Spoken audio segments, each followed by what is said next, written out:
All right, we are rolling. So let's turn some volume up so everyone can hear. I'm going to basically pause whenever I need to actually say something. But I'm excited about this video. I'm really excited about. Whew, I don't know what's going to happen, but this is definitely like going to be entertaining no matter what. Now, part of me is going into into the trial of Mamamax, thinking, all right, so there's only two outcomes. Either he's going to dig his hole deeper, or two, and at some point in 2 hours and 30-minute runtime of this video, he's going to, I guess, turn the tables, or knock. This will be a video that knocks us all on our asses. And I believe that's Mutahar also wanted that for the. He wanted to see that too. He said he wants to see that video, come to be, and I want to see it too. So the fact that Mutahar is in the thumbnail, oh god, this is gonna be insane. I literally because and I'm not trying to like say that I'm delighting in these people's drama, their suffering. I'm just saying it's like a soap opera, man. It's just really entertaining. Um, I'm definitely gonna be like I'm gonna give Max a fair shake. I followed this whole situation very closely. I watched every video, trying to find as many details, and this is the video that a lot of us who wanted to see what Max had to say. This is going to be a sort of a feast. Like I'm going to be trying to decipher and figure out, okay, how does this, is this the moment Max changes things for himself? All right, no more talking. Let's get started. Boom. They Oops. We're gonna bump audio up. And fix the audio. We want music sounds better in a lot of ways. Hey everyone, welcome to the year late Mamamax cancellation response video. This is a very dense video, so I've divided it into 5 main sections: introduction and recap, Night Docs, Nexpo and Mutahar, Spencer's allegations, personal questions, and Belfgor. With that said, let's go and have fun. Hi, hello. Why should we trust you? There's 2 sides to every story, and I'm sure you've gotten hundreds of one side. Let me fix this. I don't really like the way that sounds. Let's go with general.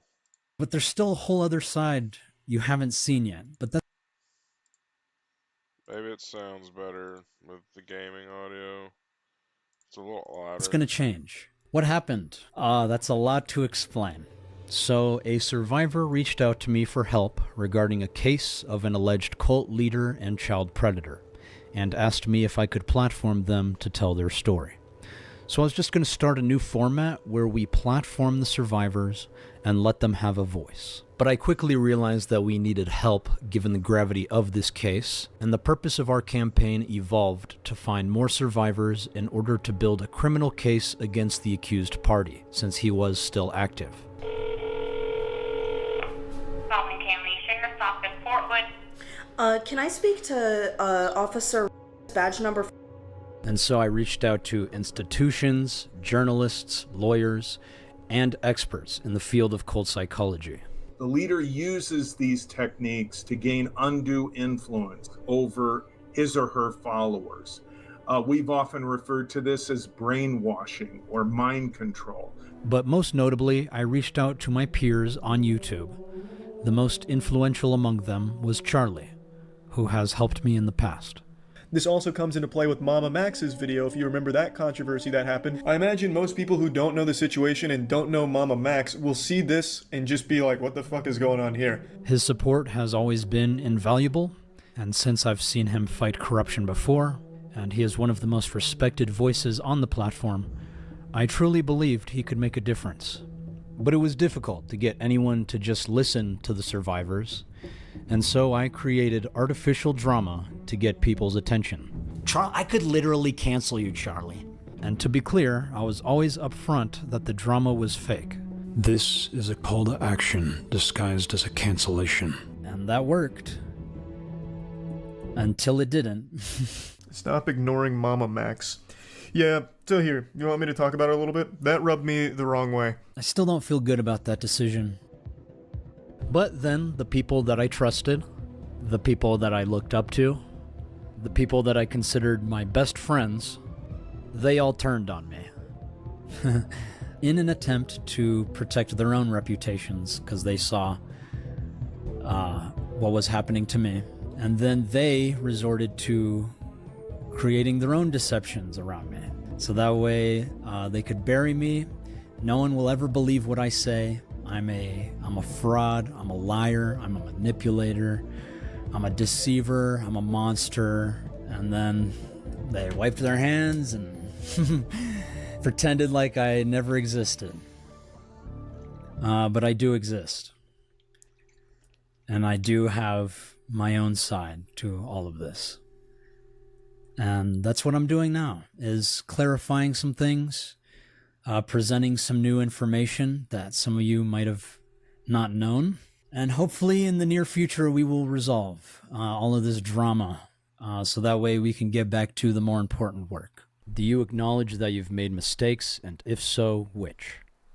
Of course, I've made mistakes. And I think one of my biggest mistakes was covering dangerous content at a time I was too immature and uneducated on the subject matter. It's important to note that I did not have a mentor. I did have some military training, but I was mostly learning as I was going. And I felt what I was doing was much too serious to ignore. The amount of child exploitation that is happening all over the internet still does not get enough exposure to this day. And that leads me to another big mistake, which was mixing fiction and non-fiction for cases that are too volatile for dramatization. At the time, I felt I could do no wrong if entertainment helps bring awareness to these very real issues.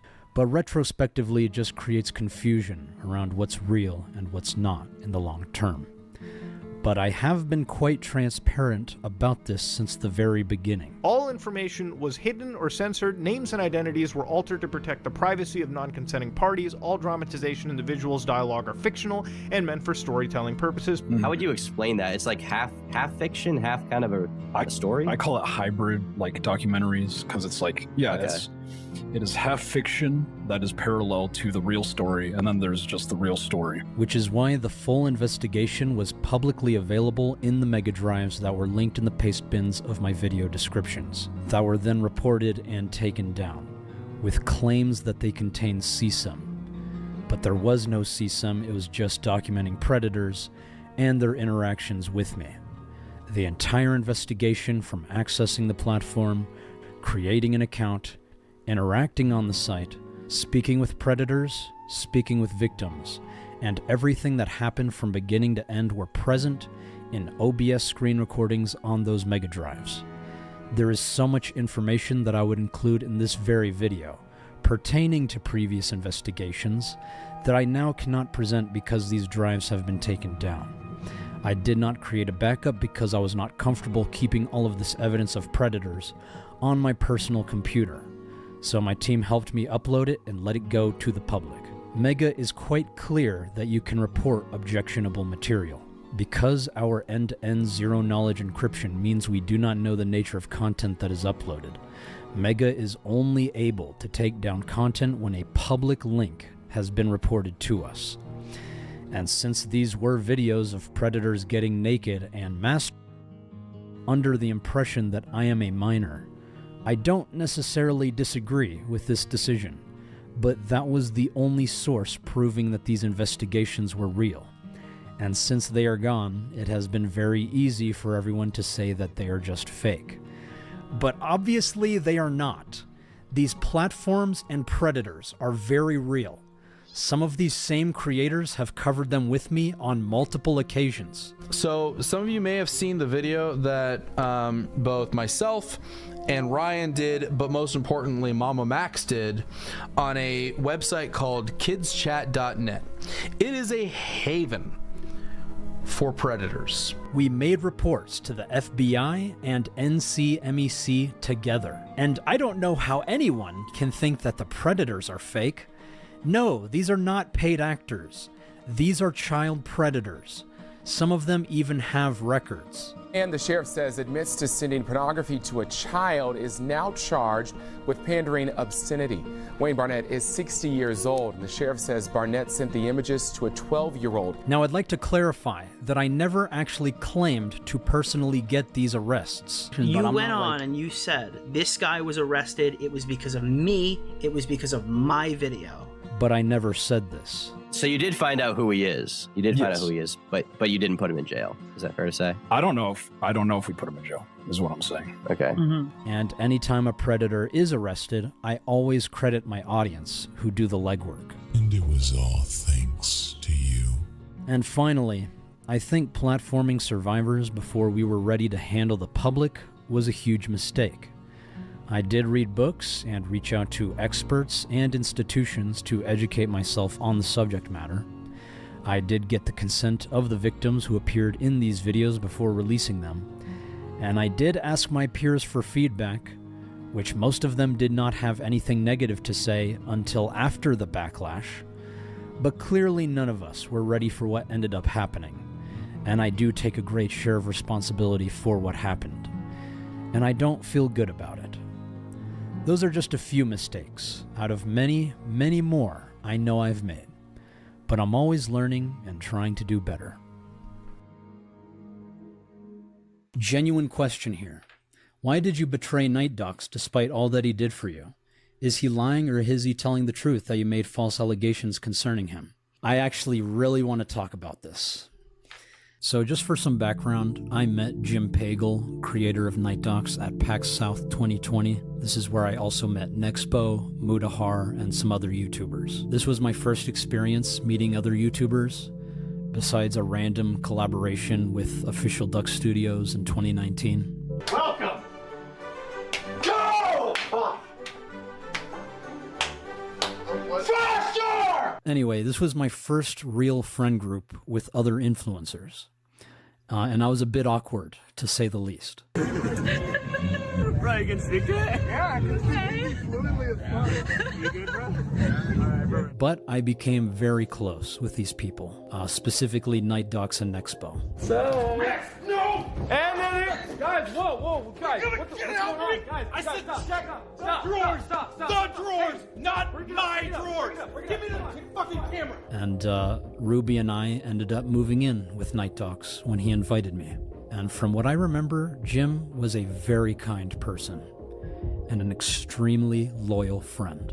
Max and Ryan, Nexpo, like, those guys are as close to being my brothers as you can be without being blood related. I mean, I would do anything for those dudes. And I have so many fond memories with Jim. But Jim would often get on Ryan's nerves, Nexpo, when we would film together. I remember this happened with pretty much every episode of Cringe Kitchen, as well as Ben Drowns Again, that we all filmed together. And I think it was because Jim has ADHD. He is prescribed Adderall and often drank a lot of energy drinks on top of a nicotine addiction. So Jim would often get lost in whatever he was doing, and this would result in Ryan getting pissed off and venting to me about Jim. Probably bring maybe Max and Nexpo along too, if they're up for it. I know Max will be all on board with it. Max is like, always like, whenever I ask Max about anything, he's like, yeah, dude, let's do it. Come on, let's go. Like, he's really awesome that way.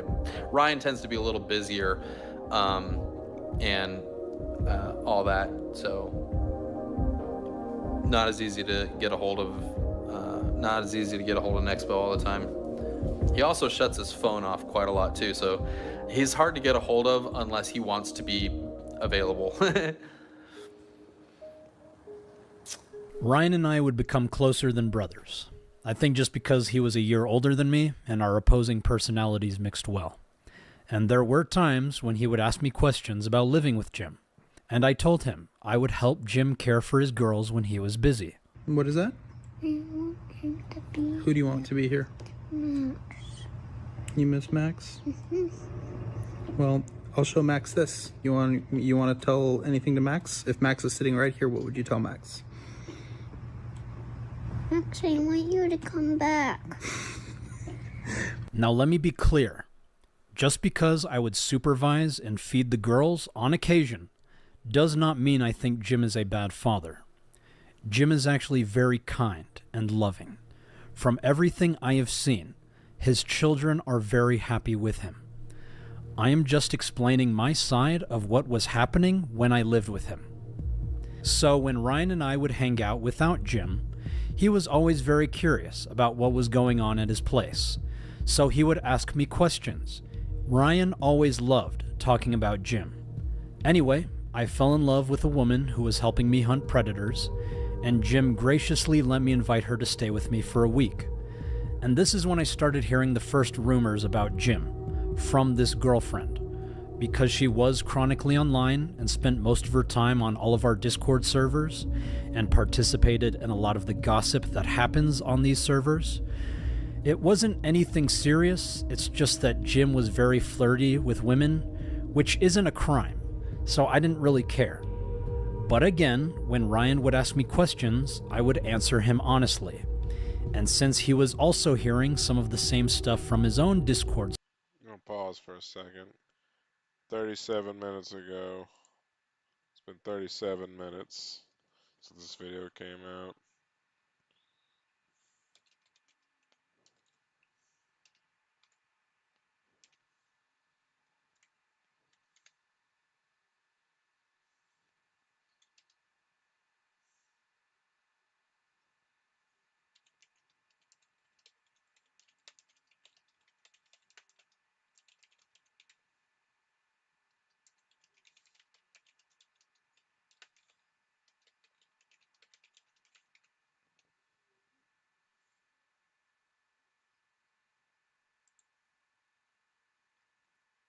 server, we would compare notes and discuss what we've been hearing. And then we started witnessing firsthand how Jim would behave with women in real life, saying some pretty inappropriate things that would create some awkward situations. And it's not like he was hurting anyone, but I think because of that, and the rumors, and some other personal stuff, over time we started to distance ourselves from Jim, and eventually we just stopped talking to him. That was the extent of my relationship with Night Docs, but things did not get that bad for him until VidCon 2022, when Ryan told Mutahar about all of this. And that's when Jen, Mutahar's wife, told us about her experiences with Night Docs. You know, in regards like Night Docs, the whole situation is like, you know, you hear some things and then you're trying to figure out where they're coming from, and then you find out, you know, it was originating from Max the whole time. Yeah. Not that Night Dogs doesn't have fault of things of his own. Now I'm gonna leak her DMs that she sent during my cancellation to a witness who will be speaking shortly. Hey, I remember a couple years ago hearing the whole Jim and the waitress story and that you felt uncomfortable. Was I remember things wrong? It was some joke from Jim about him and I potentially spit roasting with a waitress that talked to us there. It came out of nowhere and it just surprised me, on top of me thinking it was just weird and disrespectful lol. He's saying now the waitress was into it. From what I remember, she wasn't around at all when the joke was made, and I can't recall him talking to her directly. Unless it was while I was in the bathroom, I don't know. I mainly remember everyone there just being like, what the fuck, when he said that to me. I can't speak for the waitress if she'd be into that talk or not. I'm just trying to piece together some things because cool, it's not a pedo, I guess. He was still out of pocket and obnoxious. I feel for the dude. I feel like it's textbook divorcee dad behavior. As for the other claims, I have no idea. He got too pushy with me before I met Muta. He can't read a room. So just for everyone to be crystal clear on this, Mutahar and Jen were already saying, and I quote, Night Docs is a fucking creep. Even Mutahar himself admits he did not hear any of the rumors from me. In regards to Jim or Night Docs, there were two allegations. One of them, which had come from Max, allegedly, in amongst a friend group, about him not being necessarily the best dad. There were two key things. One of them was him being asleep most days, and then the other was that Max would have to step in and feed his children cereal or whatever else was in the house. This is something that I heard, again, not from Max, but through our internal friend group. And while this one definitely raised some questions about, okay, you gotta be attentive if you're the dad, it wasn't necessarily the most serious thing. However, what was more serious was the allegation where he had allegedly started unzipping himself in front of a minor, exposing himself over a Discord video call. Now, I actually confronted Jim about this one specifically because I wasn't exactly, I needed to know the bottom of this truth, or I need to understand or at least get his side, because obviously I met the person in reality. Me and my wife confronted him, and in this situation, Jim obviously categorically denied that he had done anything, but I didn't have any evidence for or against Jim, and in spite of all that, I still decided to hold back my connection, not talk as much anymore. We weren't necessarily the most talkative people anyways, but this absolutely sealed the deal, and that's just because I don't really like to interact with somebody that even has that kind of an ick on them or that stain, because again, I don't know what's true or what isn't. In this situation, I just decided to dial back the friendship that I had. Obviously, considering everything now, I'm more inclined to believe Jim at his word, given the other party. So let's break this down. Mutahar claims that there were two allegations. One of them, only one of them, had come from me, allegedly, which was that Jim was a bad dad. And then Mutahar even admits he did not hear this rumor from me. It was from an anonymous source within the internal friend group that he intentionally does not name, who was spreading these rumors to him. And then the other allegation, which Mutahar has already implied, did not come from me, because remember, only one of them came from me allegedly, which was that Jim was exposing himself to a minor over a Discord video call. So if these rumors did not come from me, who did they come from? It was Ryan who spread those rumors to Mutahar. And from my memory, Mutahar and Jen spread those rumors to everyone else, telling every other YouTuber that Night Docs is a predator who abuses his kids. And I was like, okay, I guess that's what these people do. For the record, I was not even present while this was happening. But you could say we were all responsible for spreading rumors about Night Docs. But of course, when I start getting canceled, they reached out to Jim and pinned all of these rumors on me. My statement on the Mamamax video just released today by Nicholas Diorio, where I explained for the first time what Max did to me. I'm grateful to Nexpo, Ordinary Gamers, and others who listened. I'm grateful to you. Night Docs will return soon. I know people have been wondering where I went and why I fell off so abruptly. My comments section is full of questions.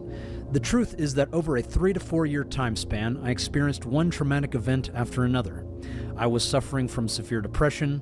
Then I went through a messy, identity-shattering divorce. The woman I loved and knew me better than anyone rejected me. I lost my job, facing more rejection about my ability to do what I was hired to do professionally. My grandmother died, my house flooded during the big Texas freeze, and since I no longer had a job, I was on a mortgage payment deferment, which meant I believed I didn't have home insurance, so I wasn't able to repair the damage, and my house became a depressing mess, falling into disrepair with a concrete slab for a floor. My house then caught fire during a live stream. On top of all this, some of my closest friends who I thought knew me well completely rejected me and cut me off. So this is true. We all cut him off. There were multiple reasons for why this happened. Some I already explained, and there's others I probably don't even know about. When I lost all my friends, I just went away from YouTube and all that. Like, I just lost all of my self-esteem. I just felt like I was like irredeemable. There was something wrong with me that nobody would ever want to be around me. And I had no idea what it was that I did, but I was like, I I'm obviously just a piece of shit. So you'd say this impacted your career, I guess? Absolutely, it impacted my career. I completely fell off. And while I was given an explanation, it didn't make any sense to me. Then I found out that Max, who I had opened my home to and allowed to live rent-free just so I could have a friend nearby to help alleviate the loneliness and isolation I was feeling, had gone behind my back and spread false allegations of the worst sort about me to my closest friends and didn't even have the courage to tell me. Worst of all, I could not defend myself because not only did I not even know my character had been completely assassinated, he had so much credibility both publicly and privately that I didn't stand a chance of being believed, even if I knew about what he had said. I simply wasn't strong enough anymore. His allegations against me range from I'm a neglectful parent to I am a creep, that I'm a pedophile. Essentially, the one that I was most bothered by really was when he was calling me a pedophile. He wasn't saying it publicly. None of the allegations he had against me were said publicly. He was doing it all behind the scenes with the people that I was closest to. The truth is that we were all doing this behind the scenes, but it seems no one else wants to take accountability for it, among some of the many other things they don't want to take any accountability for. But don't worry, we will get to them later, and as you will soon see, their noses are not clean. By this time, I'd completely run out of money and knew it was too dangerous for me to live alone, so I moved in with my parents, further eroding my self-esteem. My father and brother and I spent months repairing the damage from the flood and the fire and sold my house. I had what seemed to be undeniable empirical evidence that I was a toxic piece of shit that people were better off without. With nothing left to live for and no visible path to an existence worth enduring, I came within hours of doing something very stupid and very permanent. I had a plan, a place, and had made up my mind. I planned on leaving no note, because at this point I felt like I was so worthless that it wasn't even worth explaining anything. And then my daughters saved me. The image of their faces too young to understand and so unconditionally loving, it wasn't fair. My parents checked me into a mental health facility that evening where I stayed for over a week and a half. So I do feel really bad for Jim, and I can empathize with what he was going through, considering I'm going through pretty much the exact same thing that these same people are claiming I orchestrated. Pretty interesting, huh? Until only last week, when Nexpo called me to tell me what Max had done to me behind the scenes, I really believed everything that had happened to me was deserved. I'm just now starting to put my life back together. So for any of you that just missed that, Night Docs just revealed that all of this is stemming from a call with Nexpo. What Ryan initially told me, that him calling me a pedo or whatever, Ryan told me the story that he basically brought me up out of the blue. So regarding Jim, there were two specific stories that Max really harped on when it came to Night Docs, at least whenever we had our little, I guess, falling out.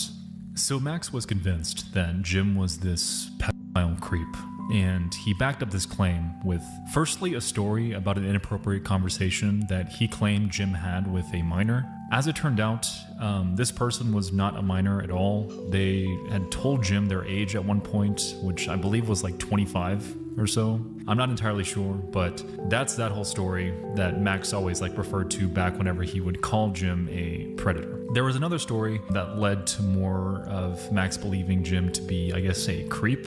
And it involved one trip to a restaurant that he and Jim had way back when Max was living with Jim. Apparently Jim was, making moves on the waitress and, continuously hitting on her, and he just wouldn't stop. And it made this, I guess, situation, or this dinner that they were at, very tense and awkward. Basically, every single time that I was with Max during the time when we had our, I guess, falling out, I guess you could call it, Max would perpetuate this narrative that Jim was this creep, and he would always refer back to these two stories. And I guess I just never really vetted them, because Max kind of planted this idea in my head that, oh my god, we're associated with Jim, we have to cut Jim, we cannot be associated with someone like this, he's a pedophile, he's a creep, he's all of these things, and we can't associate with this guy. And in hindsight, it's silly. Right now, your bullshit detectors are probably going off like crazy, because this story makes absolutely no sense. You're right, Nick. My bullshit detector is going off like crazy. So Mudahar made two claims that he literally admits he did not hear from me. that Jim is a bad dad who sleeps all day and that there's a Discord video of him unzipping his pants to a minor, which is completely different from the two claims Ryan is making, which is that Jim was having an inappropriate conversation with a 25-year-old adult that apparently I claimed was a minor, and then that Jim is flirting with a waitress. And their response to these supposed claims is not to investigate it any further. It's just to disassociate from Jim, even though they knew Jim longer than they knew me. They just blindly believed these claims I supposedly made that, again, Mutahar admits I did not make. And, okay, yeah, Nick, you're right. These stories don't make any fucking sense whatsoever. Pretty funny, then, that you made an entire video, your crowning achievement, based on these unsubstantiated claims. Good job, buddy. I have a good therapist. My daughters love me with the childlike innocence that heals with every hug and kiss on the cheek. They know that daddy is sad but are too young to understand. But they truly saved my life by simply being who they are, and the thought of them dealing with the fact that their father wouldn't be around for birthdays. So far, he's being super thorough. I've noticed that, and so far, I'm with it. I'm paying attention. I mean, I don't want to say anything too soon. I'm waiting for like I'm combing through this for any flaws in the logic, any holes in the plot. So far, it's 27 minutes in out of a 2.5 hour video. Okay, he's already kind of finding a gray area that I never considered. Graduations, weddings, all of the boy problems. It kept me alive. If not for myself, for them. I recommend watching Nicholas Diorio's latest video, linked below, talking about what Max has done broadly. You'll hear me speak on the record for the first time about all of this. So just by looking at the thumbnail, I can immediately tell that Nicholas Diorio is going to be as honest and objective as possible. By giving me additional hair and enhancing the shadows on my forehead to make me look as creepy as possible. It's not like this is an example of visual manipulation and deceptive framing to influence the perception of the audience that all of these dramatubers are known to use. It's clearly an accurate representation of empirical truth and reality, especially given that Nicholas Diorio originally had no criticism when I first showed him the Charlie video. And then once he saw the backlash, he changed his mind to have a few light criticisms.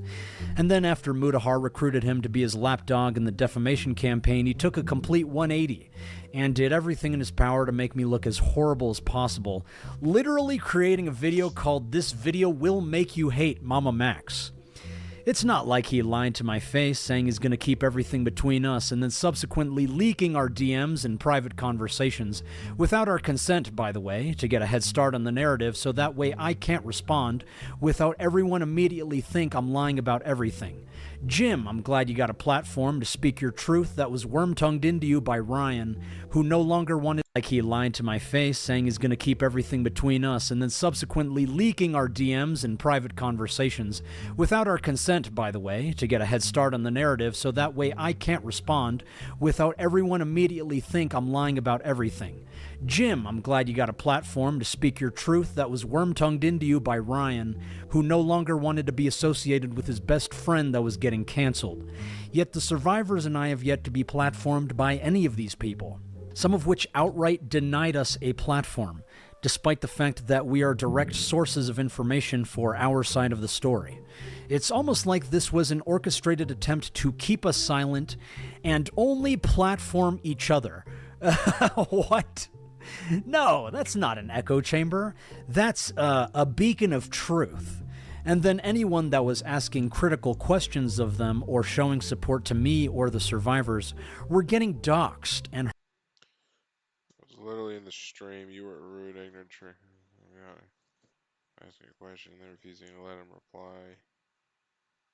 harassed for having a different opinion than what cancel culture would allow for. So yeah, that's really great, Jim. What he did to me pales in comparison to the damage he has caused to the women he allegedly abused and the victims of asking critical questions of them or showing support to me or the survivors. We're getting doxxed and harassed for having a different opinion than what cancel culture would allow for. So yeah, that's really great, Jim. What he did to me pales in comparison to the damage he has caused to the women he allegedly abused and the victims of CSA that he's failed through his own narcissism and unchecked megalomania. Fuck, man. I mean, I didn't know they did that. So pretty much anybody who just noticed any even just dickish behavior, you know what I mean? Just like what that lady just called out was actually pretty significant. And they were doxxed. Holy shit. I and my friends that you destroyed are moving on. The damage is done, but the healing has begun. Out of the darkness, we can all find light. Jim.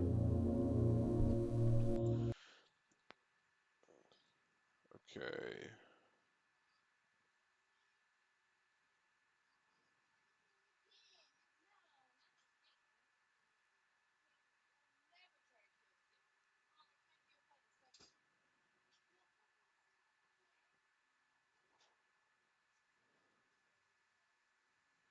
That's so accusatory. Like to end the line, out of the darkness we can all find light.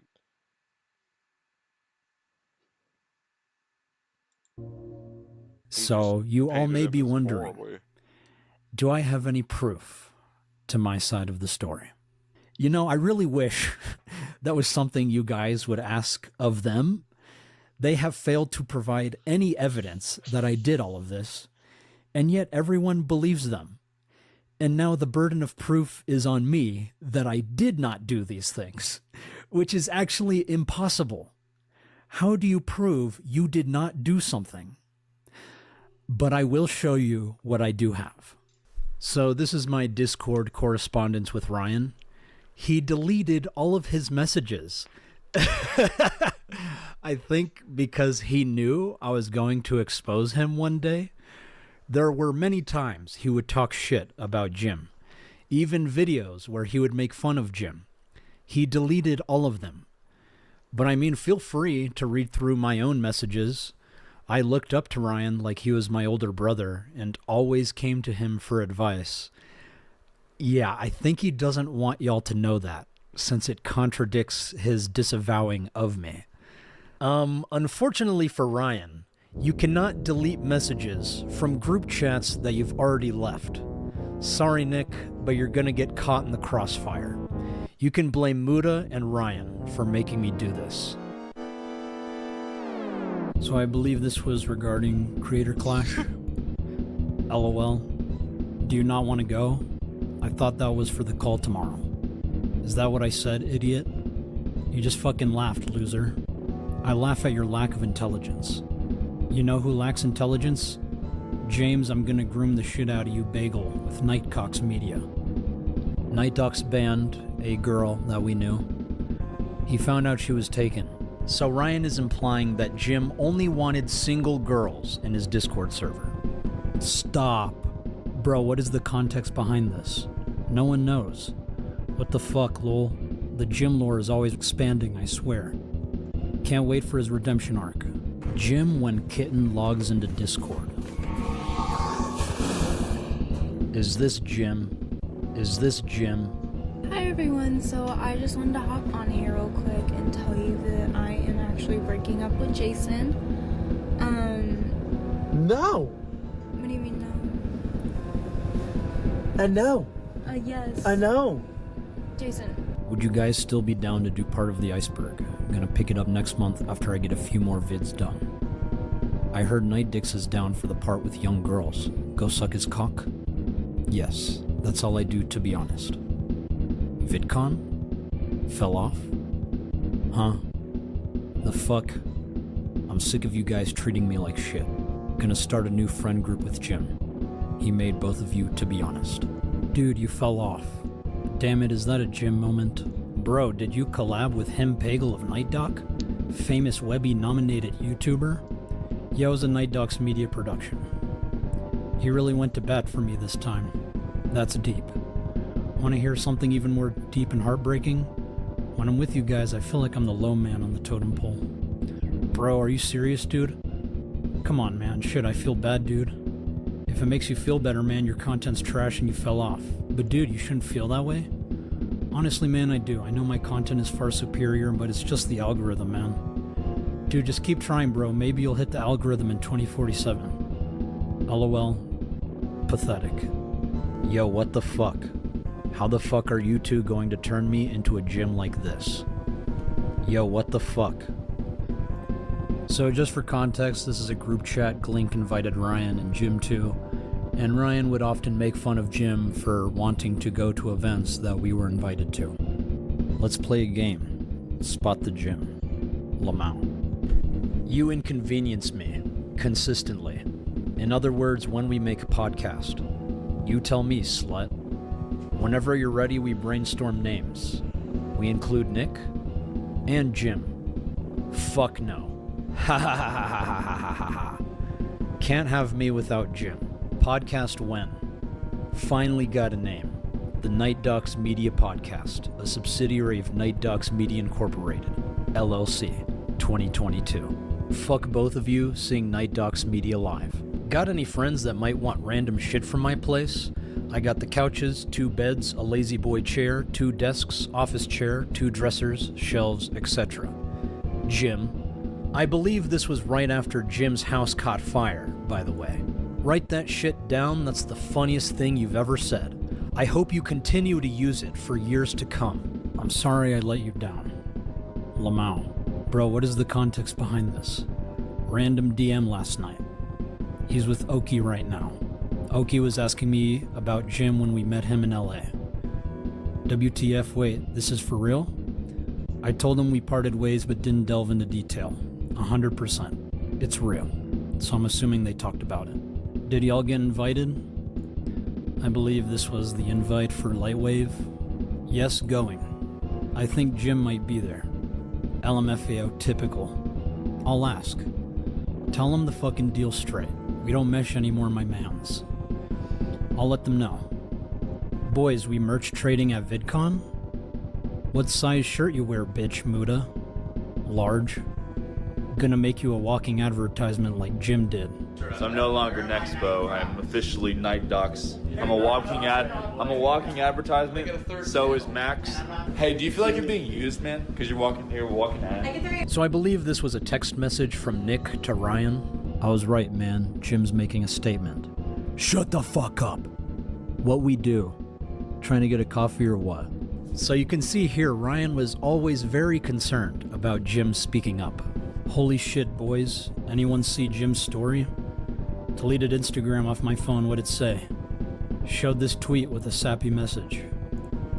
Love it when someone decides that not only are they not your friend anymore, but they poison the well for everyone else you were friends with. Sounds familiar. I think I know who he's talking about. I'm telling you, dude, he thinks everything is 100% me, I know it. It is. So I'm half joking here. Clearly, we are all accountable for shit-talking Night Docs, but up until Mudahar was involved, Ryan was the most vocal about Jim. Fuck you. I need to talk to you, please. Bro, stop. Photoshopped. LMFAO. You gonna talk to him? No, I don't think I will. So I believe this was during Pick a Side YouTube. Jim was fighting off the commentary channels. You sure do know how to win a man's heart. Always with you, dude. He reached out to me so many fucking times and you said not to reply and that you had him blocked. So I don't remember ever saying this. So a few months before, I asked Ryan if we should block him and he told me yes. So I actually didn't tell him to block Jim, I was just asking if we should. But I didn't want to block Jim because I felt he was owed an explanation from the both of us. But whatever. Now he 100% thinks I'm the one talking shit about him pulling the strings here. I can talk to him about it if you want. Or we can. Or just not say anything more, I don't know. Up to you. That put me in a shitty spot, and now I look like a fucking asshole. I'm sorry, man, I didn't even think about that. We should talk to him together then. Shut up. Kill yourself. Why do everyone in Squid Game look the same? Holy shit. Yeah. That guy's a fucking Something to note asshole. about YouTubers. They spread a lot of rumors, they love to gossip, and they love to appear like they don't. But they most certainly do. Keep in mind, this is only what I have saved. There was a lot more in my DMs with Ryan, and it was much worse in person. It's also pretty interesting that Ryan has privated all of his Cringe Kitchen episodes with me and Jim. And if you go to the ones that are still public, you will notice his audience thinks it's because of my involvement. But all of his videos with me are still public. I think he might be trying to hide some things in those videos that could verify what I am saying. So actually, I'm going to be joined by Mamamax and Night Docs. Let's get some music going. And Night Docs knows I'm not the type to talk at like parties. I'm a pretty quiet guy. Mamamax and Night Docs do live together. Yeah, he's actually upstairs right now, working on. I think he's working on his next video right now. You know, he'll be standing there. He might not be saying much, and then you hand him a camera, and things just start happening, and it's really cool. But people who love to get drunk and run their mouths, that is Nexpo and Mutahar. Luckily for Mutahar, I don't have any evidence of him calling Jim a predator. He mostly did that in person when he was drunk, but from my memory, he was very vocal about gossiping, not just about Jim, but pretty much every other creator that thought they were his friend. Muda is a wonderful, wonderful human being. You guys have, like, he is exactly like you see on his videos. Like, he's just so full of energy. He's got like the quickest wit I've ever seen. It's so hard to keep up. Like, I generally have a lot to say about everything in general, but I got nothing on Muda. Muda's got a really hot take on just about everything. There's so many YouTubers that can substantiate this, like Nick Crowley. Nick, what the fuck are we watching? Bro, I need you to tell me, man. Max, what are we watching, dude? Trust me, just watch. Who's saying anything? Shut up, Nexpo. Ashes to ashes, dust to dust. I don't even know what I'm doing here. Wow. Get me out of here. But he's probably going to defend himself and his friends. But that's okay, because there's one witness who is brave enough to speak up today. Hi, I go by Prox. I'm here to provide a new perspective on the relationship between Max, Ryan, Muda, Nick Crowley, myself, and Jim. Specifically as a witness as it pertains to the allegations from Ryan and Mutahar that Max destroyed Jim's character. Before I get into the main topic, I want to give context on who I am and why my perspective is important. I'll be right back. I gotta piss.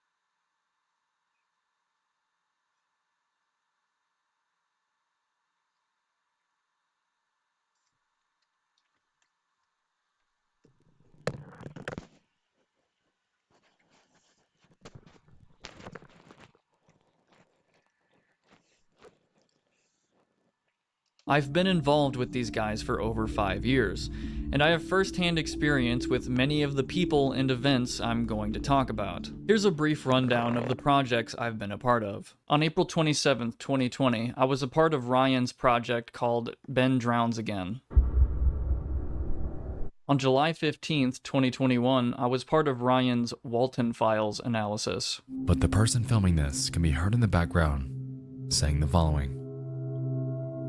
So, On June 24th, 2022, I was a part of Ryan's project, The Darkest Half-Life mod, which you won't find without the Wayback Machine. A strange temptation awaits him. I really need to take these pills.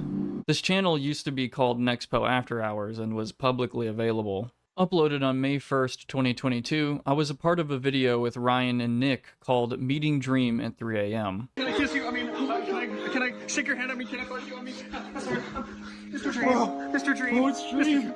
Oh my God. True. This was only a tiny fraction of the stupid shit we'd do at Max's place at the time.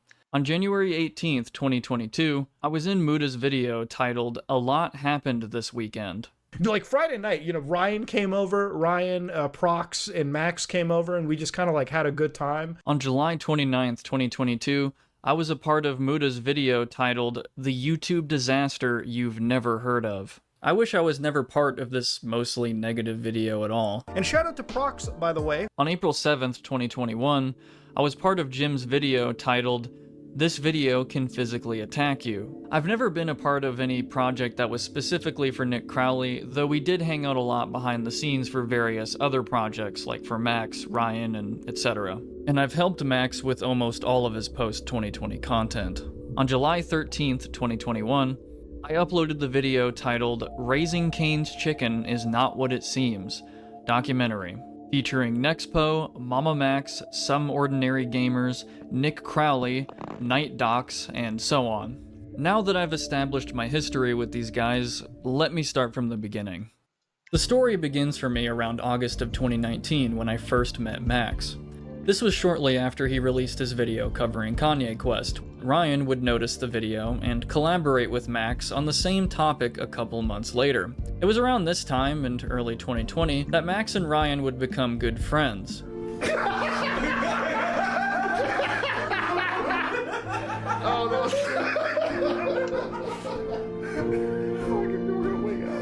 Max messaged me about a new collaborative project he was going to be a part of that Nexpo was filming, which wasn't too far from me. I believe it was the night of April 25th that I drove over to Jim's house and met Ryan and Jim for the first time, where we also pranked Max before he showed up. Which question? How do you feel about the current health crisis in the world? Yeah. Filming for this project, which ended up being Ben Drowns Again, Look it's Nexpo. It's Nexpo from YouTube. Was fun and went smoothly. Most of the time. Ryan was arguably taking this project more seriously than anything he's done before. He gathered several creators together to film a real-life storyline of sorts. Therefore, when Jim tried to share ideas with Ryan, on and off set, whether it's an extra scene there, a drone shot there, etc., the response from Ryan ranged from warm reception to downright frustration. Not too long after the project started, Ryan would voice his frustrations to the rest of us, without Jim being present. A good example would be when Jim would fly his drone over the woods decently far away, to get some B-roll, before almost entirely losing his drone and panicking about it for the next hour. This was a detour that caused another delay. In retrospect, though, most of what Jim did wasn't like this at all. Jim's a bit of a clumsy guy who makes mistakes. I mean, who doesn't? But overall, I argue that most of what Ryan was complaining about boiled down to Jim's mostly harmless suggestions and criticisms to him, which Ryan just couldn't bother to be more patient about, regardless of, again, how much of an asset Jim was to the project. Behind the scenes on this project was the beginning of a long era for Ryan as we knew him personally. One that was fueled by contempt for Jim. You can absolutely bet that Ryan had a list of complaints after every one of these videos, which he of course started to only share with Max and I, since this was a continued outlet for venting his frustrations about working with Jim. You know, forget the fact that Ryan and Jim have a longer history together than any of us. Forget the fact that Jim sourced an important location and actor for the film, along with being one himself. Also, forget the fact that Jim made an entire score just for this video. Despite how useful Jim was to this project, Ryan just wasn't having it. Ryan's lack of consideration for Jim would only get worse from here. After filming for Ben Drowns Again concluded, Neff and his partner went home and it was down to the four of us for the rest of 2020. Max started living with Jim for a few months and we would all continue to regularly collaborate, with videos like Strange Flyers around Portland, Oregon, the Randonautica video, the Rabbit Hole video, The Cringe Kitchen episodes, which all featured Night Docs at this point. I mean, they were literally filmed at his house. And oh yeah, the Kids Chat video, where all of them, including Muda, collaborated and made their own video. Very interesting. What I was mainly up to around this time was just hanging out with everyone off set. We'd go to restaurants, bars, stuff like that. Are you enjoying your Coke? It's a Pepsi. Except for one time at the bar we frequented, Jim made a surprise inappropriate comment to me involving our waitress at the time, as he's done on multiple occasions. Though this moment was ultimately harmless, it did bring up a discussion among the rest of us about this behavior. Max has stories of Jim flirting with waitresses. So does Ryan. So, much later, when Ryan says this... Another story that led to more of Max believing Jim to be, I guess, a creep. And it involved one trip to a restaurant that he and Jim had way back when Max was living with Jim. Apparently Jim was, making moves on the waitress and, continuously hitting on her, and he just wouldn't stop. He is insinuating that Max is the only one with stories like this, and that Max was the only one who thought that Jim was acting inappropriate toward waitresses. Already in just this instance of this video, Ryan is either intentionally deceiving everyone by staying vague and manipulating facts, or after all these years, he's just turned into an idiot baby that genuinely forgot everything.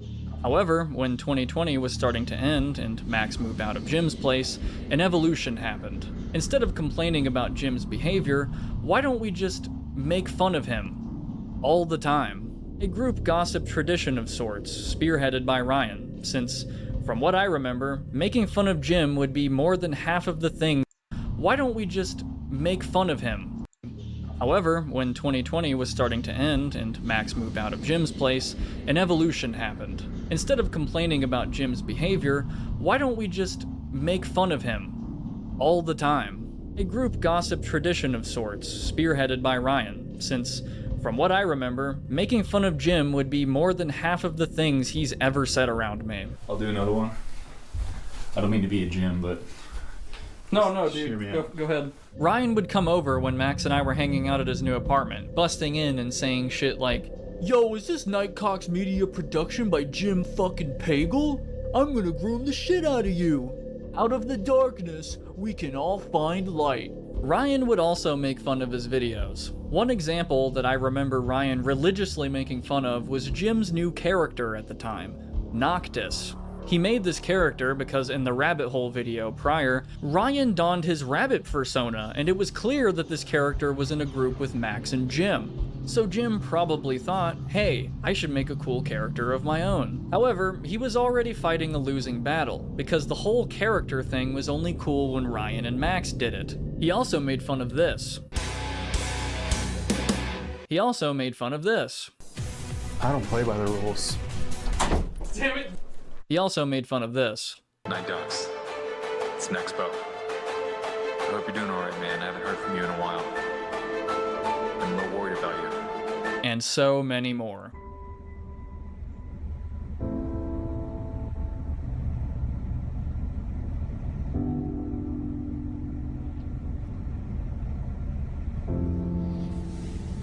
What am I doing? I agree, brother. What are we doing? You see, Ryan may look like a calm, calculated, and almost mysterious individual on camera. Off camera, however, he's a huge shit talker. He's also very impatient and quite condescending. In fact, just about every conversation I've seen Ryan in, he's always in the center of it with the loudest voice and the funniest jokes. A big ego only trumped by one other guy I know. Ryan's college jock bro behavior would only be compounded with the introduction of Nick Crowley to the group in March of 2021. Not because Nick was particularly brutal to Jim or anything, he was always very toned back about it compared to what Ryan would spit out daily. And he was a bit late to the Jim lore, but because Nick was involved with the boys now, and there's another cool bro in the group, meaning Ryan has another cool bro friend to boast to, wait, what if we replaced Jim? And yeah, that's exactly what happened. Ryan's been wanting to cut Jim out for a long time, and he took this as the perfect opportunity. As of March 2021, this is the last month I can find collaborations with Jim and the rest of the group. And then there's my video, which appears to be the actual last one. However, it was also filmed in March. It wasn't just some big coincidence that Jim didn't appear in our videos anymore. It was indicative of what was happening behind the scenes. Meanwhile, the rest of us continued with collaborations, hangouts, and all the usual stuff with nothing notable until January of 2022 when we met up with Muda in Houston. This is where I met him and Jen for the first time in person. At this point, Muda was becoming much more involved with the group, or more specifically, Ryan. Nothing too notable, except for Ryan, who wanted me to tell my gym waitress story to Muda and Jen personally. And by this point, it wasn't uncommon for him to encourage others into talking about their own experiences with Jim. Why? You should ask Ryan. At this point though, Jim wasn't just gone, he was still trying to keep touch, which we didn't, and he was rightfully upset about this. We took his kindness for granted, we slowly phased him out, and then we dumped him. And the fearless leader of the boys, the ultimate gym aficionado himself, was happier about this than anyone. If the other guys in the group were forced to tell you the truth, they would tell you something similar. So, that's what happened to Jim. In conclusion, there's a lot more I want to say, but I also wanted to keep this testimony brief. I don't know who exactly spread rumors that Jim is a predator that abuses his kids, because I wasn't at VidCon 2022 where these rumors started. I can only tell you what I've personally witnessed, which seems to be the opposite of the picture Ryan and Muda want to paint. They pinned this on the one guy who still wanted to maintain contact with Jim at this point. There's something clearly wrong with the mainstream narrative. Based on everything we've just covered, I'll let you be the judge. Jim deserves to know the truth, and he's long overdue for an apology. Jim, I'm deeply sorry for the way I treated you, and how we all treated you. You deserve better friends. Alright, we're rolling. Okay, so I'm gonna say go this time. I'm probably gonna be like past the cars barely, and I'm gonna run slower. So it'll be easier to catch up and all that, so. Alright, I'm gonna go now. Alright, go.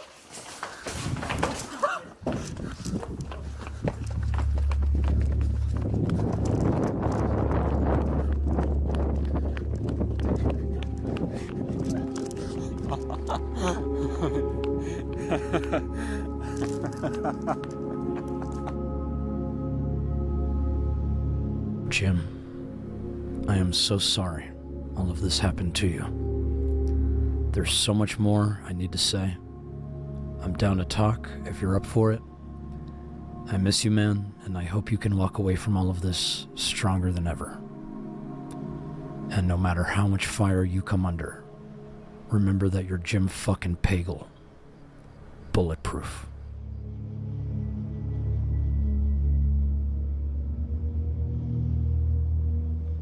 Holy shit. So Max, how does it feel to have Leviathans come for you? Not good, I assume. I mean, you did end up being revealed to be a backstabbing manipulator who betrayed his friends and fans. We all know what you did to Night Docs, Maxie boy, and we do not forget. I understand why you feel this way, given all the videos you must have watched about me.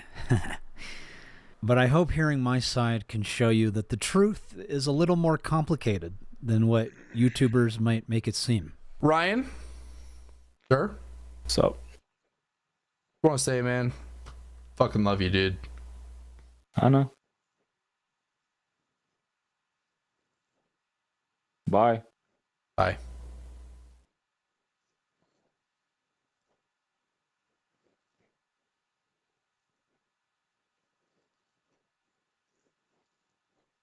Hey Max, longtime fan here. I was wondering quite a few things, actually. Firstly, what is this story I keep hearing about Night Docs and your allegations against him?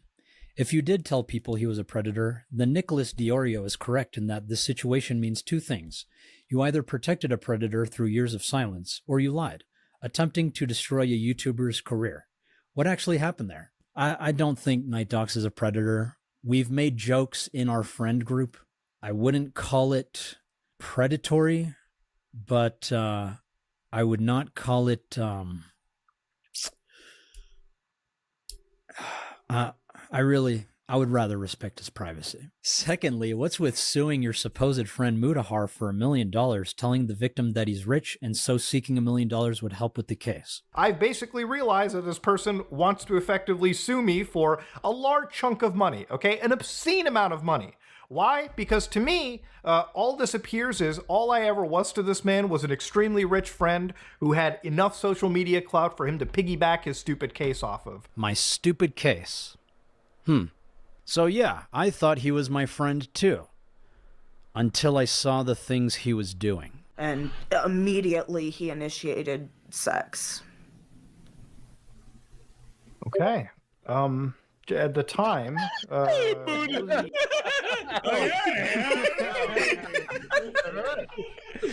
Nick? What?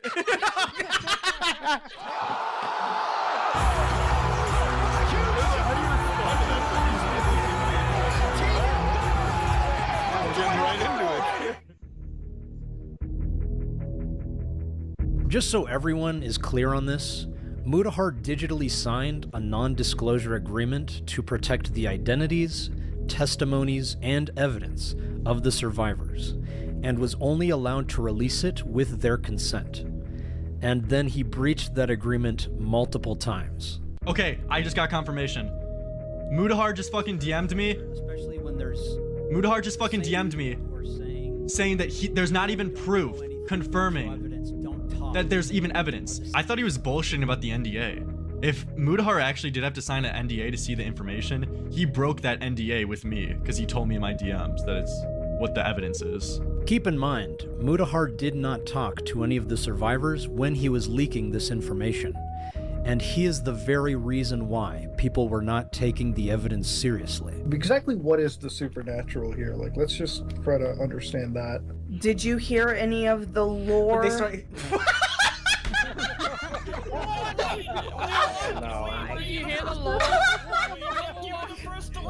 But then, after he talks to the survivors, and they walk him through the evidence, now it is all of a sudden one of the most serious of cases. I'll say what the evidence appears, at least. It feels like there's definitely a bad, it's like the worst I can see is somebody taking advantage of people, emotionally, sexually, physically.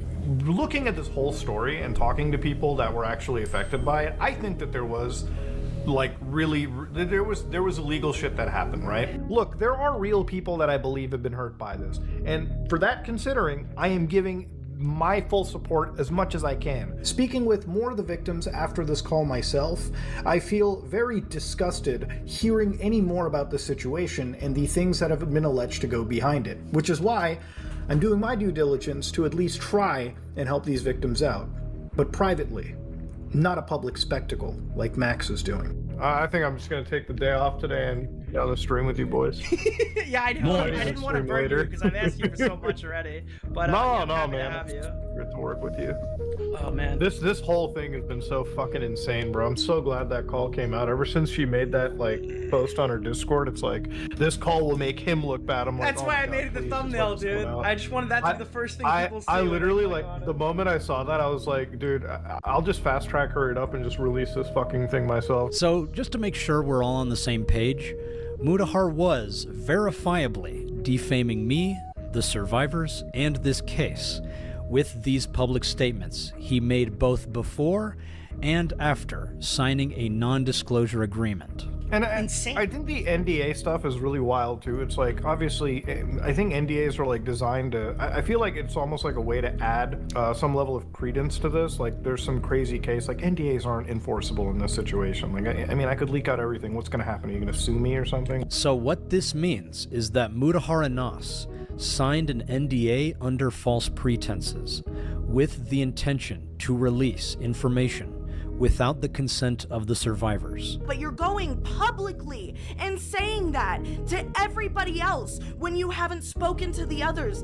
I'm just trying to understand, why would you do that without talking to us? Which can fall under breach of contract, defamation, negligence, and since this does pertain to a criminal investigation, it could also fall under tampering with evidence, obstruction of justice, and contempt of court.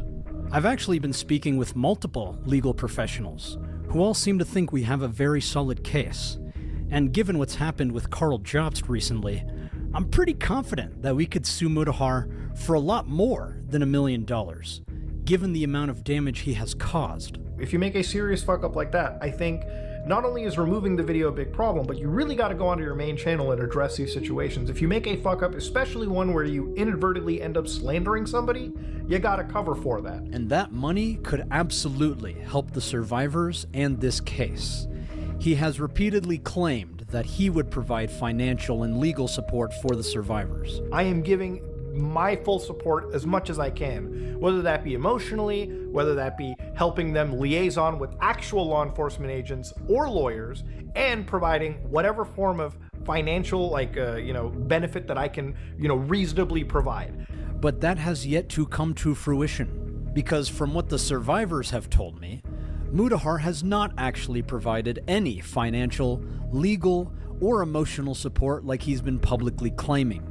At least in the case of Camden Gerard Davis, there is proof. There is evidence of malfeasance.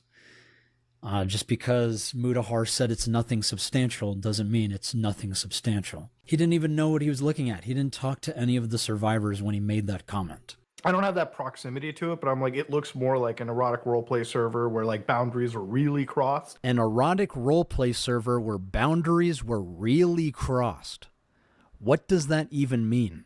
Like, that's what I'm still putting it out as. Max is not like an idiot. Like, I think he's smart enough to know it, but he's like, fuck it, I'll just frame it as a cult. Just so we're that be helping them liaison with actual law enforcement agents or lawyers, and providing whatever form of financial, benefit that I can, reasonably provide.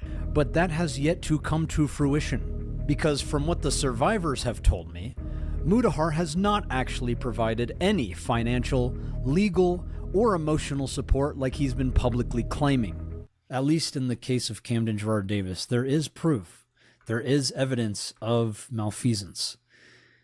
Just because Mutahar said it's nothing substantial doesn't mean it's nothing substantial. He didn't even know what he was looking at. He didn't talk to any of the survivors when he made that comment. I don't have that proximity to it, but I'm like, it looks more like an erotic roleplay server where like boundaries are really crossed. An erotic roleplay server where boundaries were really crossed. What does that even mean? Like, that's what I'm still putting it out as. Max is not like an idiot. Like, I think he's smart enough to know it, but he's like, fuck it, I'll just frame it as a cult. Just so we're clear, the survivors came to me claiming it was a cult. And after my conversations with actual experts, I do think it is a cult. I'll make it look more spookier than I can, because his audience is like that true crime audience. And I'm going to say it, like, the true crime audience is like the most retarded audience on YouTube. You could fucking feed them the biggest load of bullshit, and 9 times out of 10, they'll believe it. He was actively undermining the awareness campaign. He was reaching out to historical detractors of the channel and going on live streams with them before talking to me or any of the survivors and talking shit about the case. Here's just one example out of many. Mutahar repeatedly attacked us on the live streams of people who hate me. Perhaps the most vocal among them is Tommy C. I'm gonna be just straight up honest with you. I want this child exploiter pinned to a cross, and I think that you're gonna see a lot more Mamamax content from me. The fact that this is the first person Mutahar chooses to speak with about this case should speak volumes about Mutahar's true intentions. Go look into this guy Mamamax's bullshit story, Mutahar. I'm angry. I'm legitimately angry. I'm like, I want you to tell me more. It's like, the anger is good. It's just like, fucking, you gotta. I can't think straight. I am learning. I am learning from the angry man who just said he can't think straight. No, yeah, the anger is good. It's not like it clouds your judgment and obstructs critical thinking. The anger is good. I don't know how much of that 4-hour interview you've seen. Nothing. That podcast. He just said he has seen nothing. So Mutahar was learning from an angry man who can't think straight, who constantly spreads disinformation on his targets, who made multiple streams about how I am a scammer, has seen nothing, What? It's this whole situation. Is can you send in the video he made on me? Can you send Muda the video he made on me that one summer? Please teach me your ways. Washed Up Commentary Channel number 46,853. Tommy, that video was not about you. I gave you a 3-minute segment, and rest assured, Mudahar already watched it. This is the text he sent me after he watched it. I think you put our friend Tommy on suicide watch, bro. Wait, for real? Lol, I saw the first part. LMFAO. If he didn't already, he probably should. And now, all of a sudden, he is pretending to be best friends with Tommy C., someone he constantly talked shit about. I mean, I've had this discussion with Tommy recently, and actually I would say Tommy C and his call-outs with Max, because I have respect for Tommy C. I've talked to him, and I think if he's going to say something, there's probably some weight to it. Most of you will have no idea how hilarious this is to hear. But other YouTubers who have heard Mudahar talk about Tommy C behind closed doors will know that he is bullshitting all of you. For example, before we started recording for the Some Ordinary podcast, Mudahar told me not to worry about Tommy Senile, because nobody has any respect for him anyway. He has no respect for Tommy C. He has no respect for any other creator. He has zero respect for his own audience. A lot of people watching YouTube cannot critically think anymore.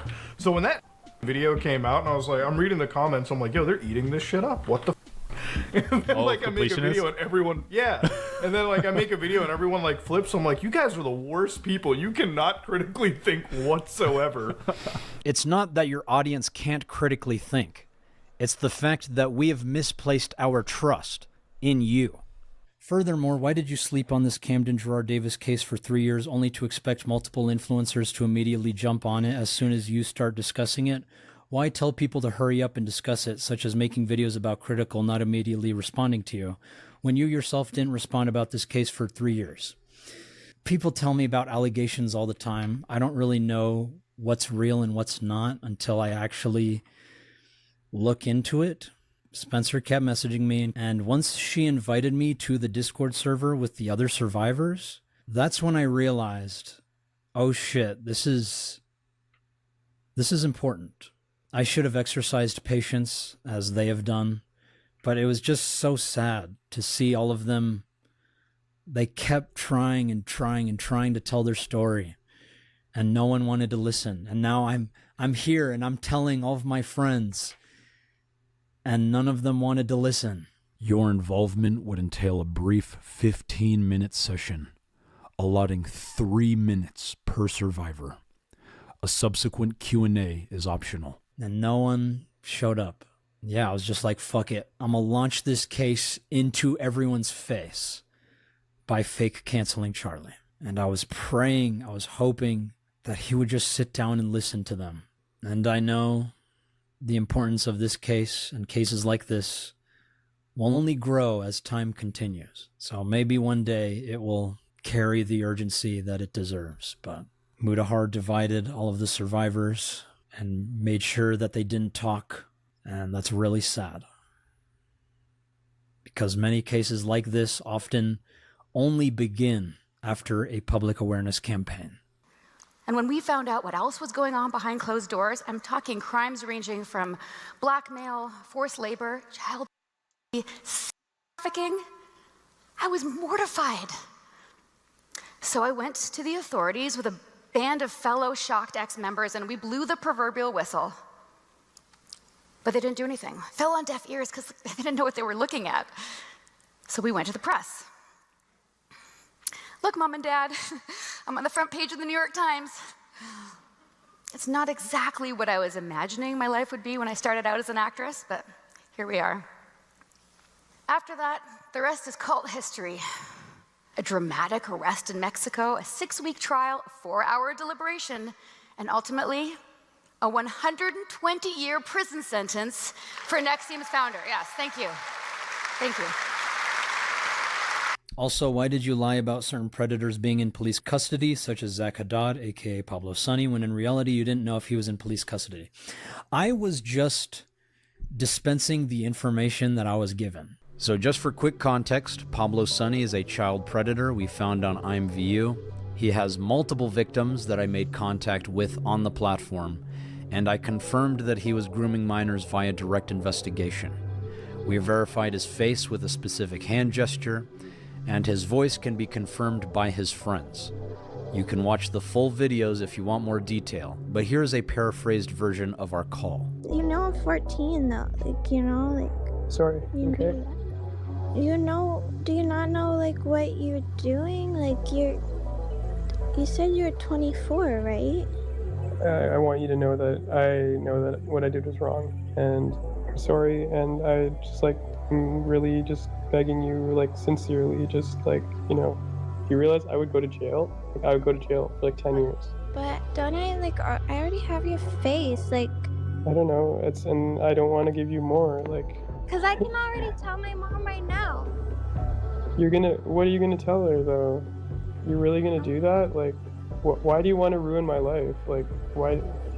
Like, can we just be friends? Like, that's not something that friends do. Like, if we're gonna... Do you want to be actually be friends?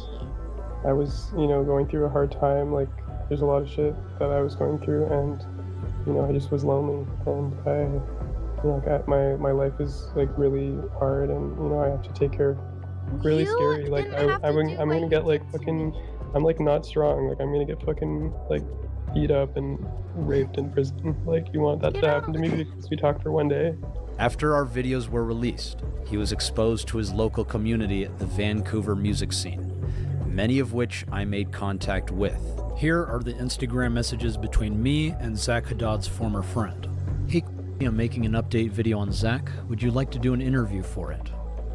Hey man, thanks for the message. Last I heard, he was in police custody. I thought this a fair bit these past few days. I respect your platform and the way you unveiled this information. All of us in the community are still dealing with the weight of it daily, but it gets better only with time. I think I'd rather not do an interview for the video, but would be happy to share my words in written form with you as long as I can remain anonymous. Those closest to me and closest to this situation know how I feel about it, and I posted my thoughts a little while ago after processing this. I am happy to contribute my words to the video, but that's as far as I'm willing to be involved for my own comfort level. No worries, man, a written statement will work just as well. Hey, we have not heard anything on Zach Haddad for a couple of months, either from authorities or peers. We are still in contact with his victims wanting to testify against him. Do you know anything that could help us? Hey Max, thanks for reaching out. We haven't heard any updates about him at all since your video in November, and the whole community here has essentially tried to heal and move on healthily. We will continue to condemn his actions and stand with any victims while trying to build a safer scene here. But nobody knows anything new, or even where he is. Here are some Instagram messages between me and his former roommate. Hey, has the police put out a statement? I figure they asked everyone to not work with us, but I want to be sure they're actually doing something. Haven't heard anything yet. Do you or anyone has the contact information of the investigator assigned to the case? We have the hotel Zach is staying at and want to give them the information if they're going to use it. We are trying to leave this off of our hands now as we've done all we can. We're still dealing with the aftermath of his eviction and providing support for the people who are closest to him. We don't have any contact for the investigators. For now, we would like some space as we are also grieving and processing this situation. We also appreciate all the help. Hey, sorry to bother you, but we have not heard anything on Zach Haddad for a couple months, either from authorities or peers. We are still in contact with his victims wanting to testify against him. Do you know anything that could help us? Unfortunately, I don't. Haven't heard from any of his family, and the law enforcement didn't take any action after we all gave statements and offered any evidence in the house. Thank you for your response. Do you know anyone who has contact with him, or know if he's still with his girlfriend when this all happened? Nobody that I know of is in contact with him, and they are not together. And here are some Instagram messages between me and one of his former victims. Hi, I am a victim of Zach Haddad's grooming and luring of young girls. He did not do this online, but in person while he was 19-20 and I was 15. Though the intentions of your video seemed harmless, the sensationalizing and dramatizations in the video were unnecessary. I know you have made plenty of money off of this video of yours. I ask that you donate the proceeds to victims of his that need therapy. To keep this AdSense and Patreon money to yourself is selfish and wrong. You do not get to capitalize off of young girls' trauma. I'm terribly sorry to hear that you're a victim of his. You have my gratitude for reaching out. I've been asking some of his ex-friends for a GoFundMe link, but no one has sent me anything yet. But I will happily make a donation. I'd also like to clarify none of my videos are monetized, and I only dramatize the content so that people will start to pay attention, which seems to have worked. Most of my audience are CSA victims, and they have been the ones requesting me to push my content in this direction, so I hope you can understand. Thank you for your quick reply. If I can help in any way in regards to exposing Zach, let me know. During this time, I went on a few podcasts and explained what was going on based on the information I had. Since this was a developing story, I make it clear that I don't know the full details. What is your primary goal? Is that then? There's no. What's your other? Well, I guess the question is like the Nick's getting at is like, okay, so you want to enact this change. What do you hope is the eventual result of your video? Okay. Of all this. So I know there's people out there saying I'm doing it to self-serve. I just want my video back up. I don't give a shit if my video comes back up. It did what it needed to do. So that was in the video is currently in police custody. And was that as a result of your video, or was that prior to the video? Yes, it was because of the video. Right. The video was about IMVU and this one predator. I made it about him and him alone. IMVU is a game, right? You played the game and you exposed this guy. Yes. Do you mind walking me through the chain of events that led from your video to him being imprisoned? Yeah, so I dropped the video. The end of the video is a call to action. Usually all my videos are a call to action, like find him, and we did. So in this case, find him meant like you didn't know who he was. You wanted his doc so he could go to jail. All we had was his face and his voice. Right. And out of that, I said find him, and then within 24 hours, we found him. And then I started social engineering all of his friends to give me his information, and they did. And then we pegged him. He fled to Mexico. We found where he was in Mexico. Wow. I don't know if the police, he was from Canada. So I don't know if the police asked him to come back. As all terrible people are. Mm-hmm. I don't know if the police asked him to come back or he went on his own volition or they forced him to come back. I don't know any of those details. I just know he went back to Canada and was in police custody for a certain amount of time. So you lied. No, Nicholas. Let's play the full clip. He went back to Canada and was in police custody for a certain amount of time. I don't know if they did anything yet, but I will be making an update video about him soon. So he was arrested at some point. It's fair to say that. You know that. I don't know if it was he was arrested or they just like interrogated him. Like, you know how police they don't have to arrest you to question you. Right. Because I don't know if his victims, he did have previous victims before my video. I don't know if they ever spoke to the police about it. I was talking to one of them, but she hasn't been responsive recently. So I'm in the dark so far, but we're going to get back on that after we finish this shit with YouTube. So you did find out who he is. You did find out who he is, but you didn't put him in jail. Is that fair to say? I don't know if we put him in jail, is what I'm saying. Okay. Mm-hmm. Huh. Pretty funny how these commentary channels keep cutting out context to these clips and then misquoting me completely to things that I never actually said. You went on and you said, this guy was arrested. It was because of me. It was because of my video. So it's starting to look more like they are lying. And I was actually being completely honest and transparent. Regardless, I clarified Zach Haddad's fate in the subsequent video. So the hunt continues. We theorize that they will try to find sanctuary in the Philippines where they have family. So all of my viewers who are Filipino, wag mahiyang i-re-upload ang video nito at yung huling video na naisalin sa sarili niyang wika sa inyo na ring ang makita saad basta ipalaganap niyo ang mensahe. So I don't think I lied. I'm not here to meme on you or make fun of you. I genuinely once believed you were making a difference at one point, but now I'm not so sure. I hope to hear answers from you soon, Max. I hope that answered some of your questions. I would like to continue this conversation. Why is Spencer claiming you're starving her? Just for context, Spencer is the cult survivor we were helping. Max starving and hurting Spencer? Looks like Spencer is on Facebook in groups asking for money for moving. She is claiming Max is domestically abusing her and starving her. She doesn't say his name, but it's very implied because she lives with him. Wasn't Max supposed to give her a bunch of money? Seems like she spent it or he lied. Here's screenshots I got, but covered people not involved with them. I met this young girl online from a post she shared in a local group. She's doing her best to get out of a really bad domestic situation. She's trying to get back local to stay with friends where she will no longer have to starve, but can't bring herself to abandon her dog there. I know some don't get it, but some will. She found a friend who will foster her dog until she gets on her feet. She just needs some help. Even small donations add up. This is the fucking scam. Where's my nacho fries? Yeah, dude. All I can tell you is that we had plenty of food when she was living here. We always got her food every time she asked. When she wasn't buying her own food, I would go to the food bank and get her food or pay for her food or share our food with her. I even got her $31.63 worth of Taco Bell while she was packing her stuff, and barbacoa tacos at her request before she left. Besides that, I don't know. So are the allegations that Spencer brought up true? You decide for yourself.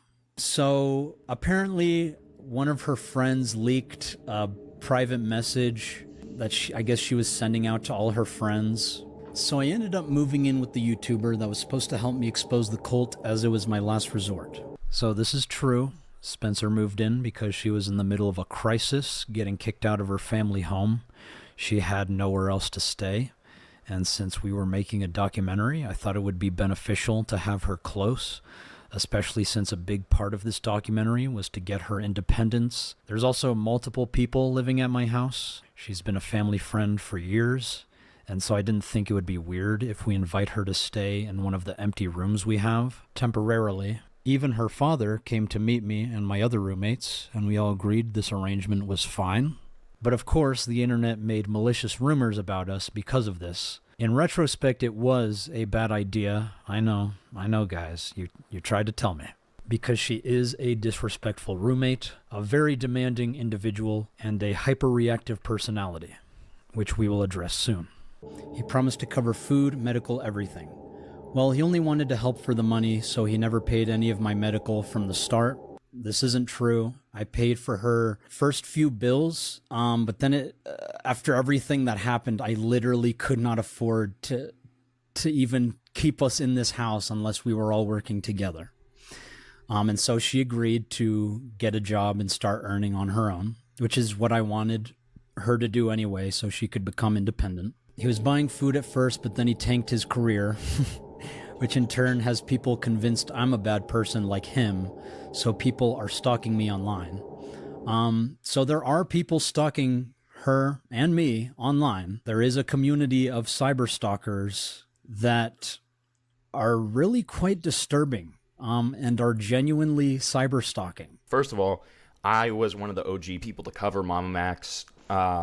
I was actually the person who got the feds sicked on him, which was a secret for a long time. So this is just one of my many cyber stalkers who has a documented history of stalking not just me, but many other people.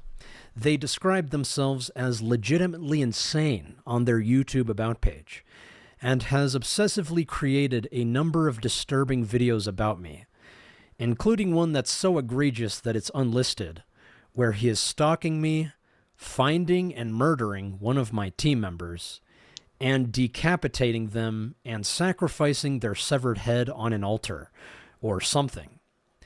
These are the types of sources for the defamation campaign, and again, he is just one of many cyberstalkers that frequent the Mamamax cyberstalking subreddits. So in the beginning, I did advise Spencer to remain anonymous until the end of the documentary, but she did not like the idea. I warned her about the tactics people may use against us and suggested leaving the online interactions to me, but she continued to be hyper-reactive. And even after I told her that my subreddits are not actually mine, but are targeted by cyberstalkers, she still chose to interact with them. Every time I gave her advice, she ignored it.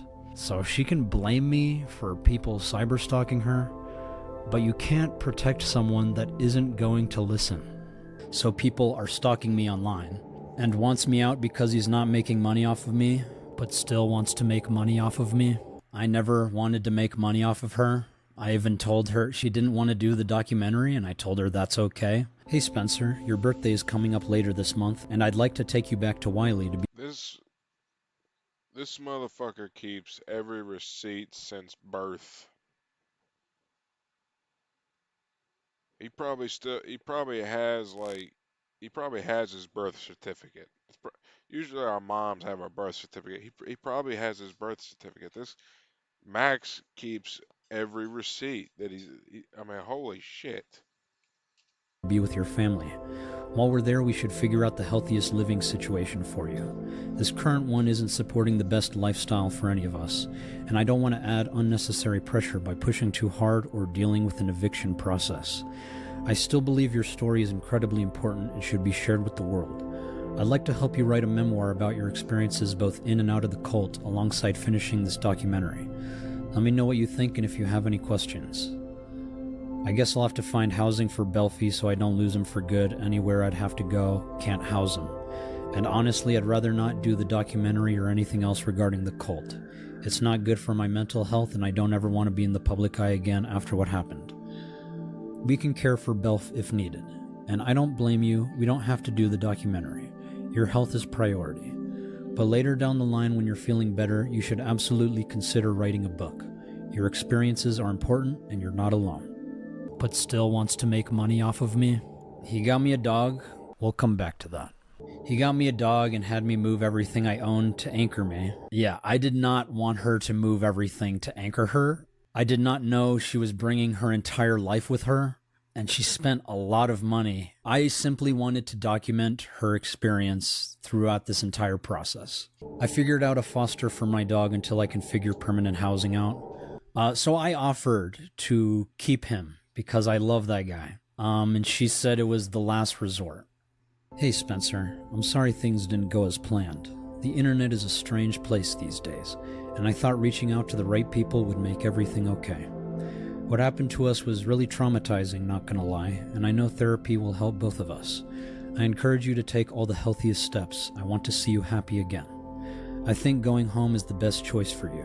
All your roots are in DFW, and hopefully the green will cheer you up.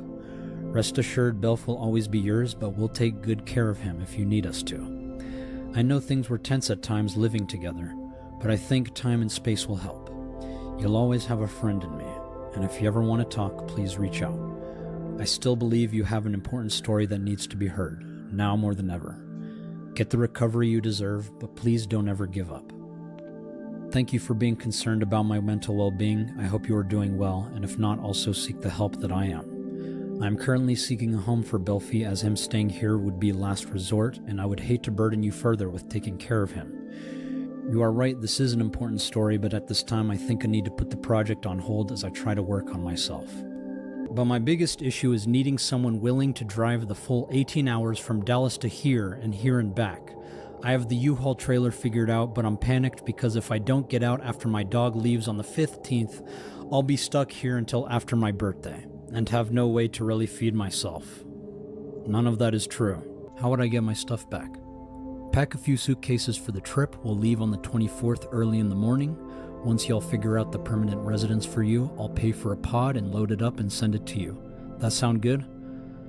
I have somewhere my stuff can go already. I could honestly pack up whatever would fit for now in my friend's car, so you don't need a big pod, and she could come get me sooner if you'd prefer. I'll be staying with her anyways. I've been having to live off donating plasma because I was limited to remote work, and I don't qualify for anything remote due to my experience. So she wasn't the only one living off of donating plasma. We were all donating plasma because times were tough. I was limited to remote work. That's because we all got jobs and none of us could drive her to work. And she couldn't really perform at an actual job. So remote work was the best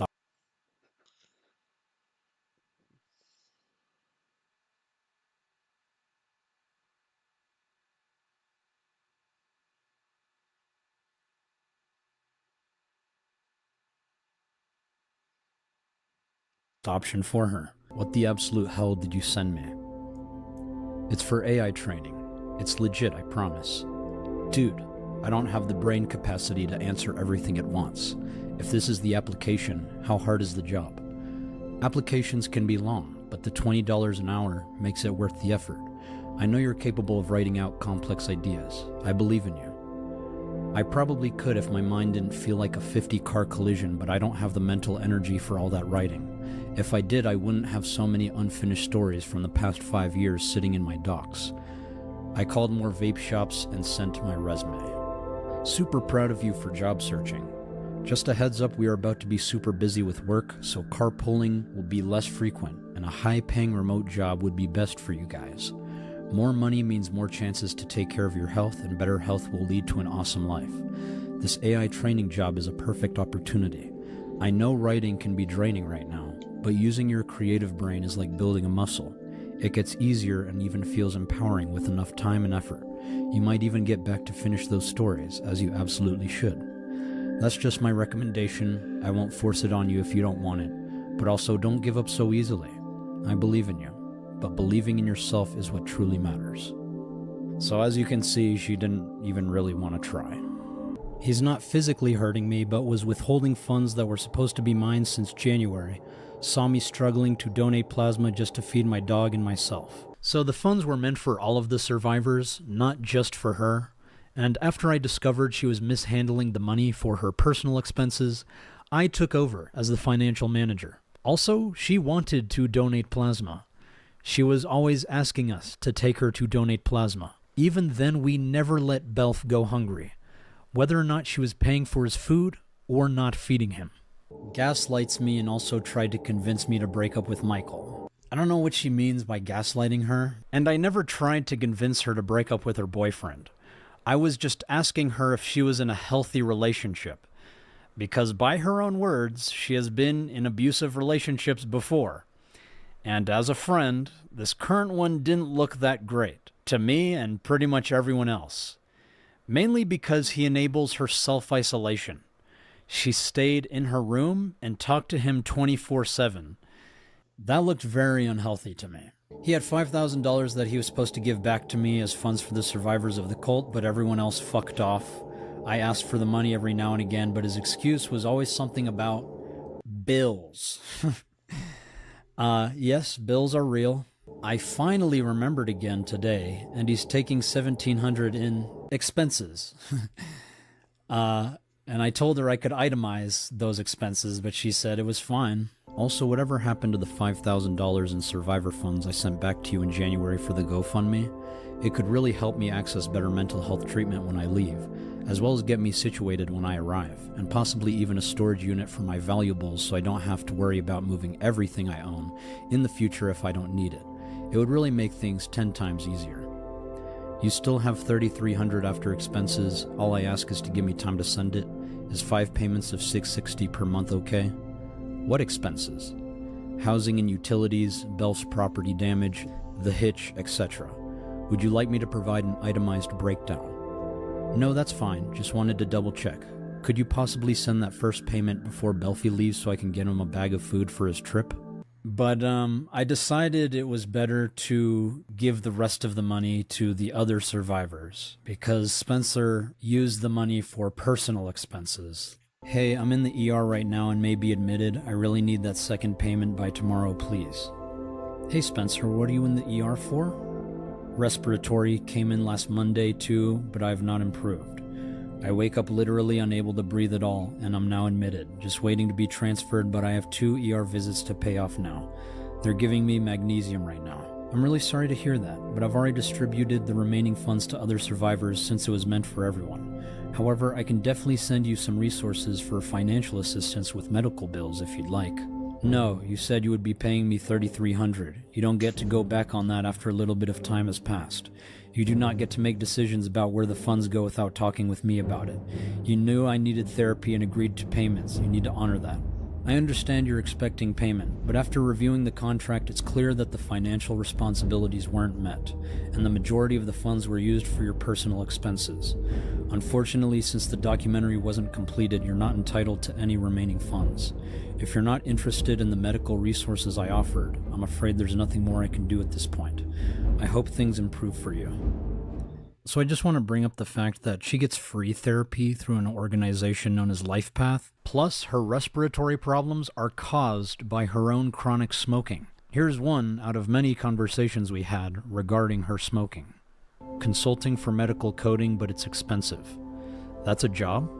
It can be, but I'd have to go to school for it. Proud of you for searching already. I'd be down to put you through school, you just have to commit and we would need financial aid, but that sounds awesome.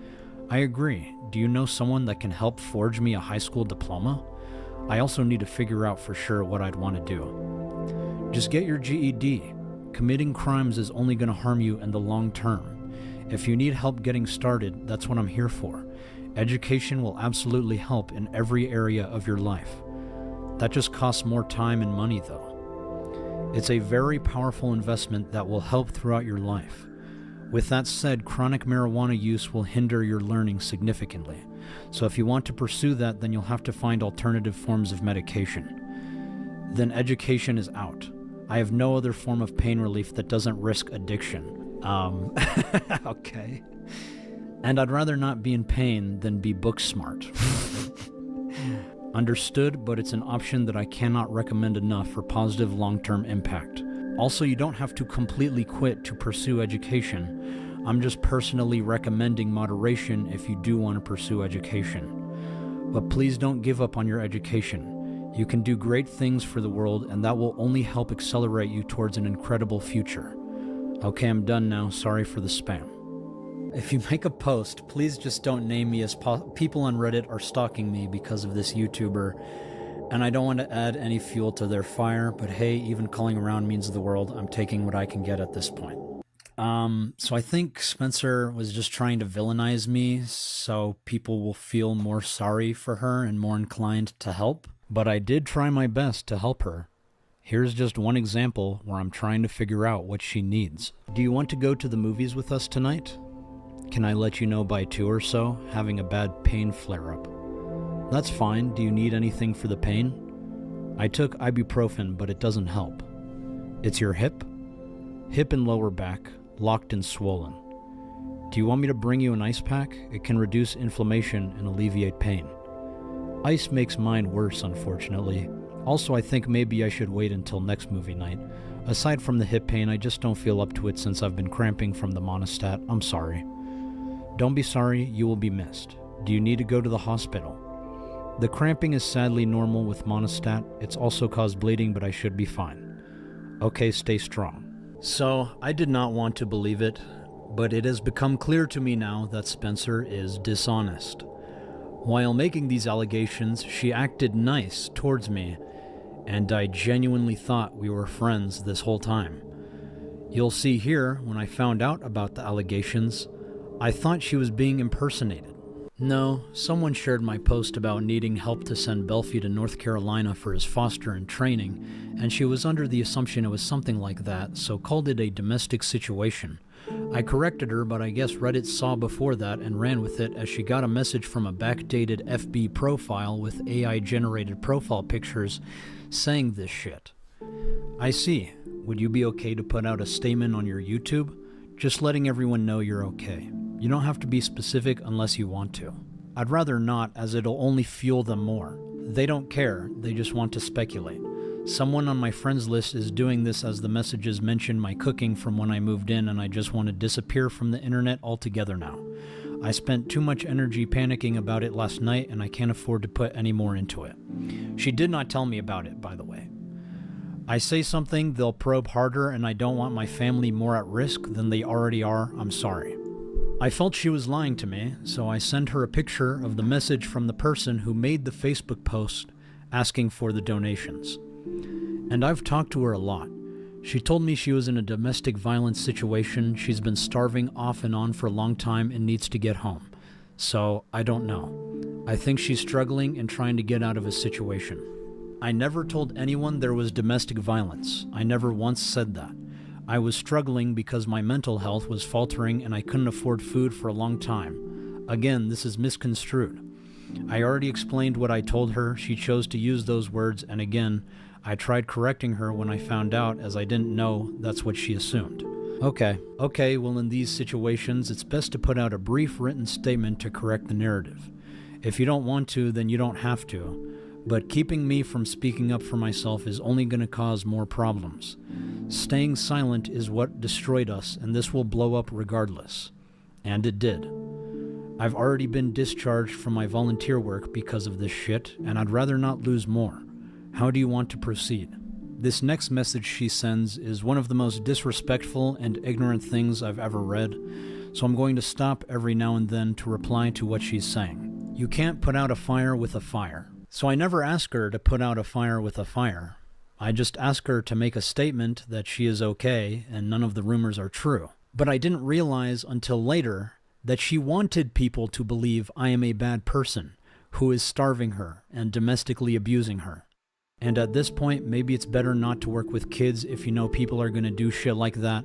I know it sucks, but you should cut your losses because nothing will stop them from doing the same in the future. So what she is telling me is to just give up on my career path in advocacy due to the problems that have happened because I chose to believe in her story and help her. Judging from what Michael saw on the Reddit, the volunteer thing happened before they said anything about me. Actually, no. People are not going to change their mind. They'll take it as you doubling down again, and it will make things worse. You've been through this before. You should know that better than anyone that this will hurt us both. So this is not true. I know better than anyone that you guys, the audience, just want to know the truth. But it is very difficult to get the truth out there when there are hundreds of other YouTubers giving you different stories, claiming that they are the truth. Especially when some of them have much larger audiences than your own. But what Spencer doesn't understand is that you have to keep going. If you stop uploading, the truth will just become whatever is out there.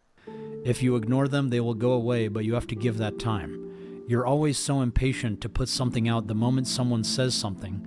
I just wanted to upload a podcast and a documentary. That is all I wanted.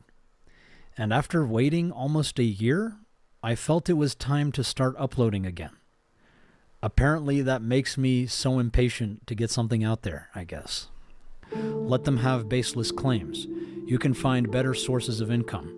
Just don't do anything publicized, and they can't try to do things like get you put out of a job. So this is not anywhere close to true. In fact, it's quite the opposite. Just because you stop doing anything publicly does not mean people will stop stalking you.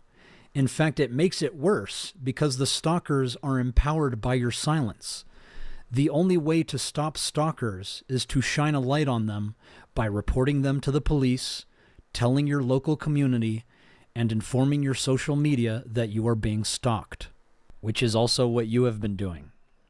I don't understand why you'd want to try to be public again after everything that's happened.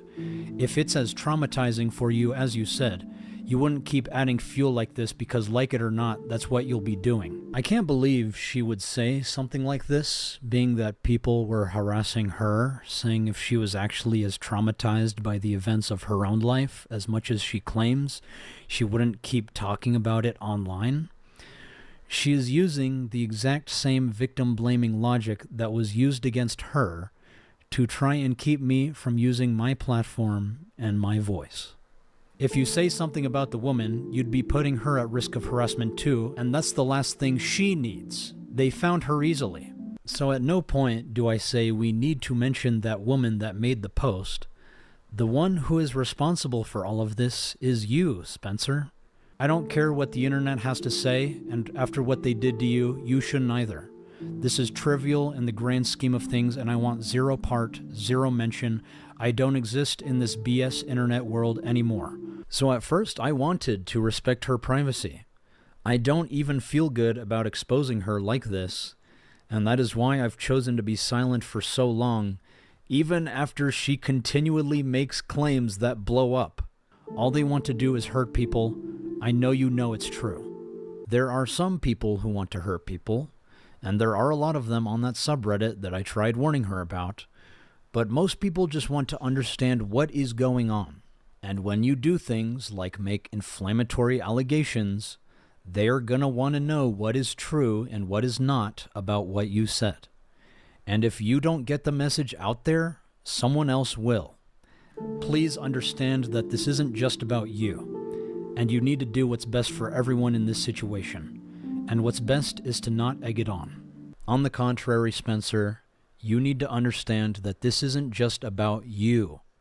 Now that I have seen firsthand the claims she is willing to make just to victimize herself in a situation where me and my roommates were all working together just to take care of her. This raises a very important question. Was she lying about Camden and the cult? When I first interviewed Spencer, I thought she was one of the bravest and strongest people I have ever met. I was inspired by her story and wanted to do everything in my power to ensure this case gets the attention it deserves. I failed in doing that, and I am so sorry to all of the survivors. Whether Spencer lied about her experiences, I have no idea. All I know is that Spencer was one of the first to speak up about it. She was willing enough to admit to crimes, and there are a growing number of victims who can substantiate the cult's existence with their own testimonies and evidence. Many of the stories you have heard by some very influential YouTubers are not true, and I will go into more detail as time goes on. For now, I still believe this case warrants an investigation by law enforcement, as we have tried reporting many times. Okay, what's going on there, ma'am? So an individual named Camden Gerard Davis, more than likely resides at this, address. We believe that he is trafficking minors and has child on his devices. I'm actually a previous victim of his, and I have substantial evidence related to this case, such as a report that was filed back in 2017 against him, but was never investigated. And do you have an address, an email address where I could send those PDF files?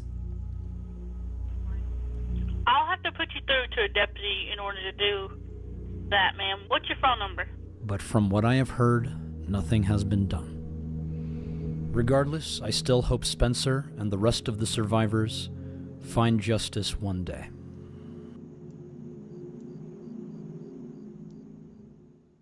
How do you feel about losing your job at the children's outreach thing?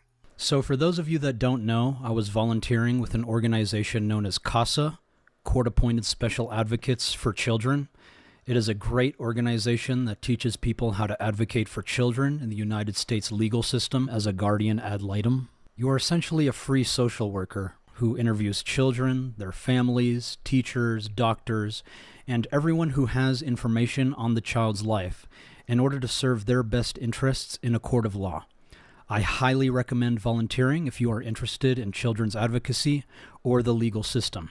I was doing all of this privately, but unfortunately a group of cyber stalkers found me in the Casa of El Paso Instagram page, and my stalkers proceeded to harass this organization, posting their emails and phone numbers, encouraging everyone to spam them with the drama surrounding me in an attempt to get me discharged. This was picked up by DramaTubers, which caused even more people to harass this organization, until they were forced to let me go in an attempt to make the harassment stop. That broke my heart, but I learned a lot, which was the point of joining, and I'm very grateful for my training and experience doing so. If you care about children so much, why not get education, certifications, and a real job in advocacy? I did. Instead of being an unprofessional YouTuber filmmaker with all these unnecessary edits. Education and, like you said, certifications are vitally important. And that is what I'm actively doing, is still... No matter what, no matter what he did, he did get a job.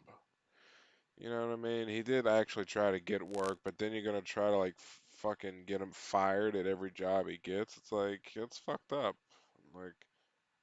Like I don't understand what the purpose of doing that was. And I never fucking thought that was cool.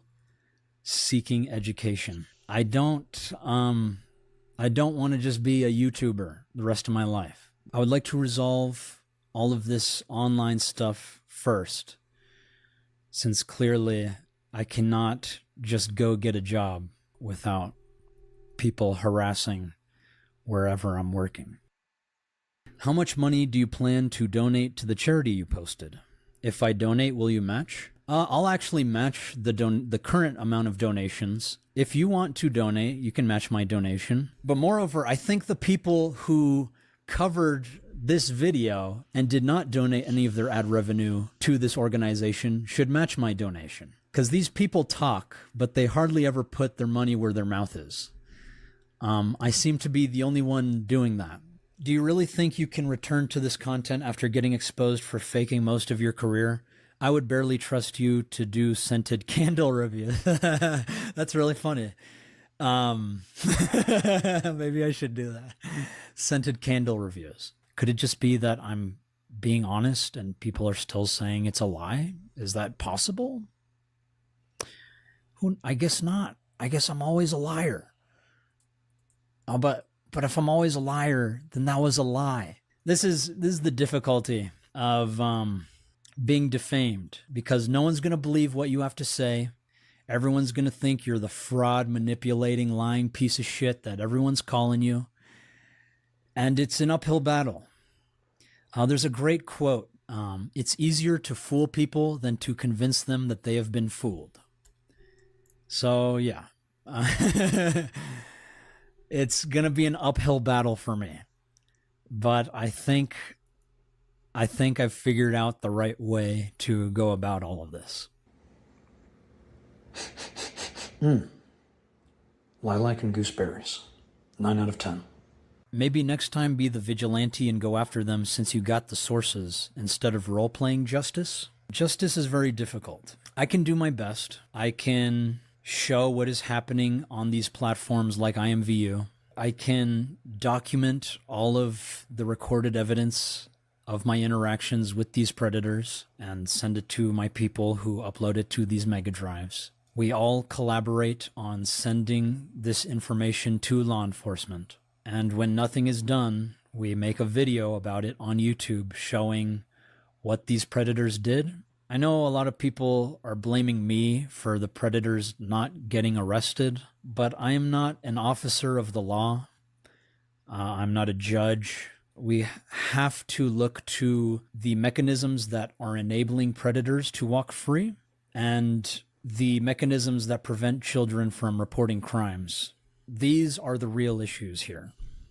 I know my adversaries want to make it seem like Mamamax is the issue. I do not control these systems. What's your actual plan for systematically changing how sex crimes against children are prosecuted? I'm sure there's people much smarter than me who have policies and systems that can truly make a difference, and I'm going to go ahead and play some of them. We're economically attacking the young, but I know, let's attack their emotional and mental well-being. Let's take advantage of the fact of the flaws in our species with medieval institutions, Paleolithic instincts, and godlike technology. I'm just going to say, I think Mark Zuckerberg has done more damage to young people in our nation while making more money than any person in history. Oh, but wait, what could be worse? It's as if we let an adversary implant a neural jack into our youth to raise a generation of civic, military, and business leaders that hate America. All right, this all adds up to a bunch of graphs all headed up and to the right. And what are they? What's the first one? Oh, that's self-harm rates, which have exploded, especially among girls, since my colleague Jonathan Haidt pointed out it's really gone crazy since social went on mobile. What's the next one? Teens with depression. The next one, men and women not having sex. Next graph, cumulative gun deaths. You're more likely to be shot in the United States if you're a toddler or an infant than a cop. Next graph, obesity. Overdose deaths, way up. Deaths of despair. When I was in high school, it was drunk driving. Now it's kids killing themselves. We got the hard stuff figured out. There are programs to address all of these issues. They cost a lot of money. That's the hard part. We have the money, but we decide not to do it. This is per capita spending on childcare in the United States relative to other nations. We need to remove 230 protection for all algorithmically elevated content. So just a quick explanation. Section 230 protects platforms from being held liable for user-posted content. So let's use an infamous teen dating app as an example. Despite the fact that they have a massive child predator problem, they can't be held liable for the crimes that are being committed on their platform, and thus have no incentive to fix the issues except for reputational damage when someone exposes them. If Section 230 could be corrected to specifically hold platforms accountable if they are perpetuating crimes, then that would only push platforms to prevent crimes against children on their services. I know you asked specifically about prosecution, but prevention is infinitely more important to me. So, yeah. Why do you think basic criticism of you is mass psychosis? I don't. I am just explaining a reality we are dealing with on the internet. But this is why I hate the commentary community sometimes. Like, I legitimately, like, fucking hate some of these people. Because it's always like, well, a lot of people went with this, right? Sure, I understand how a lot of people can get something wrong, but, like, there are also people in this space who are absolutely happy to be, like, wrong, as long as it's financially lucrative. I can't make a follow-up video because it won't get any views to correct the thing that I personally fucked up, right? So they're not incentivized to correct anything or tell the truth. They're incentivized to do what people want to click on. And if there's a jerk wave going on, well, people are going to want to click on the negative video. So that's what drives me crazy. There's like a fucking incestuous commentary community right now that is a for-profit misinformation machine or whatever. And then whenever it gets called out, they all have like a huge pity party for themselves. Oh my God, I can't believe this turnaround. What? Wow, this plot twist is crazy. Guys, we really got to be better at this in the future. It's like, no, it's a for-profit misinformation machine. For someone that's a for-profit misinformation machine, that was well said, Nicholas Diorio. That's what I'm trying to say about mass psychosis, is that we're believing all of these things that aren't real. We are still talking about mostly conversations that we've had, 4 years ago about spread of misinformation, things like that.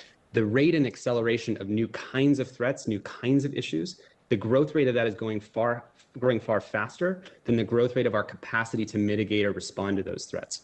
I was speaking with someone in the fact-checking network who said, there's now 200 billion messages a day going through WhatsApp, 15 billion going through Facebook. They get about 100 fact checks per day. If you think about a bank being over-leveraged and how much risk are they, how far over their skis are they? We've got about 200 billion to 100 in terms of scale of information that's running through a system without moderation, with, as Senator Sass said, the decentralized incentive for yellow journalism. If it bleeds, it leads. It wants to make each of us into yellow journalists because we each get more rewarded the more extreme things that we say in an inadvertent way. So in this subtle way, in this very slow climate change and culture kind of way, just by 2%, increasing the kind of outrageousness of what you're saying, the sensationalism of what you're saying, you get a few more likes, you get a few more hits. And so you keep doing it. And suddenly that heats up the global conversation and has us not even recognize our fellow Americans as fellow Americans. There's also more than just criticism. A mass psychosis is an epidemic of madness, and it occurs when a large portion of a society loses touch with reality and descends into delusions. Such a phenomenon is not a thing of fiction. We are controlled by the algorithms that push us one way or another. Social media divides us, makes us more extreme and less empathetic. It riles us up or sucks us into doom scrolling, making us stressed and depressed. It feels like we need to touch grass and escape to the real world. New research shows that we might have largely misinterpreted why this is the case. It turns out that the social media internet may uniquely undermine the way our brains work, but not in the way you think. So yeah, it's just a fact. Well, there are concerns about misinformation. We should, just like when people raised other concerns in the past and we try to deal with them. Okay, yeah, people no, if you ask people, no one says that they want misinformation. So maybe there's something that we should do to basically try to address this. But I was really worried from the beginning about basically becoming this sort of decider of what is true in the world, right? That's like kind of a crazy position to be in for billions of people using your service. That is simply what we are dealing with. Was the call between you, Muda, and Diorio just an auditory hallucination we all experienced during mass psychosis? No, it wasn't. However, I'm tired of the drama chatter mentality where if somebody doesn't say exactly what you want in the exact words that you would say it in a situation that's tense for them that you probably couldn't possibly comprehend, oh, well, he asked for it. Oh, well, he could have said this. I think that, like, some chatters think that these situations are a lot simpler than they actually are in real life, and there's like other things that are working at play other than like our veil of hindsight that we use to dictate what should or shouldn't have been said. And for that reason, I'm going to clarify what I say in that call. Since there's so much to cover, I'll be going over the call in another video. However, it's important to note that we entered into this call under false pretenses. Mutahar made it seem like he was going to do everything in his power to present the situation with objectivity and the justice it deserves. And instead, he chose to breach his NDA again, leaking the call to the public without our consent, and drunkenly dogpiling us with his commentary buddies, breaking multiple YouTube community guidelines in the process, which caused both cyberbullying and cyberstalking against me and the survivors of Camden. The entire fetus has been removed, and the risk for infection is almost guaranteed at that point. So that's where a bit of, obviously, I'm sure you've read the Reddit. I'm sure you've read the people critical of the situation, and this is. You know how bad I wanted to just be like, bitch. Have you read the Farms thread? Have you read what they've been saying? Well, we just fucking did like 3 seconds ago. I was fucking reading it while we're streaming. Jesus. In fact, I would encourage all of you to try watching that video with fresh eyes and convince yourself that this is not a symptom of mass psychosis. Once again, though, since there's so much to cover about that call, I'll be doing that on another video. Mamamax, are you still going to end Charlie? Why did anyone think I was being serious in that video? Just behaving like a genuine piece of shit. I liked Charlie. I like Mamamax. And I felt he could do a lot of justice for this case. Understandably, Charlie was not happy about this, and during a live stream, he vented to his audience.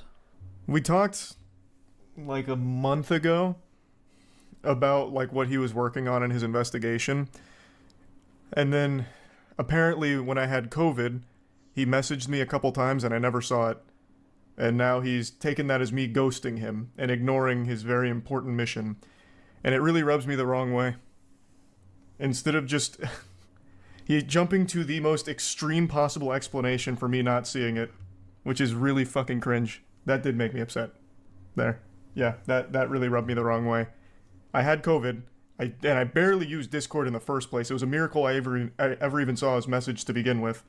And then I spent 12 days not doing anything online, in bed. And during that time, apparently it changed his whole framing of the video in order to make it like a Trojan horse of cancel critical, because he didn't respond to my messages and ghosted me. So yeah, that did rub me the wrong way. Good intentions, but I did not like that. I can see now that he felt blindsided and hurt, which is fair. However, I think it's important to lay out the facts. I reached out to Charlie on October 23rd, giving him a brief rundown of my current project. He responds 25 minutes later, claiming he hasn't done reaction streams or react content in about a year.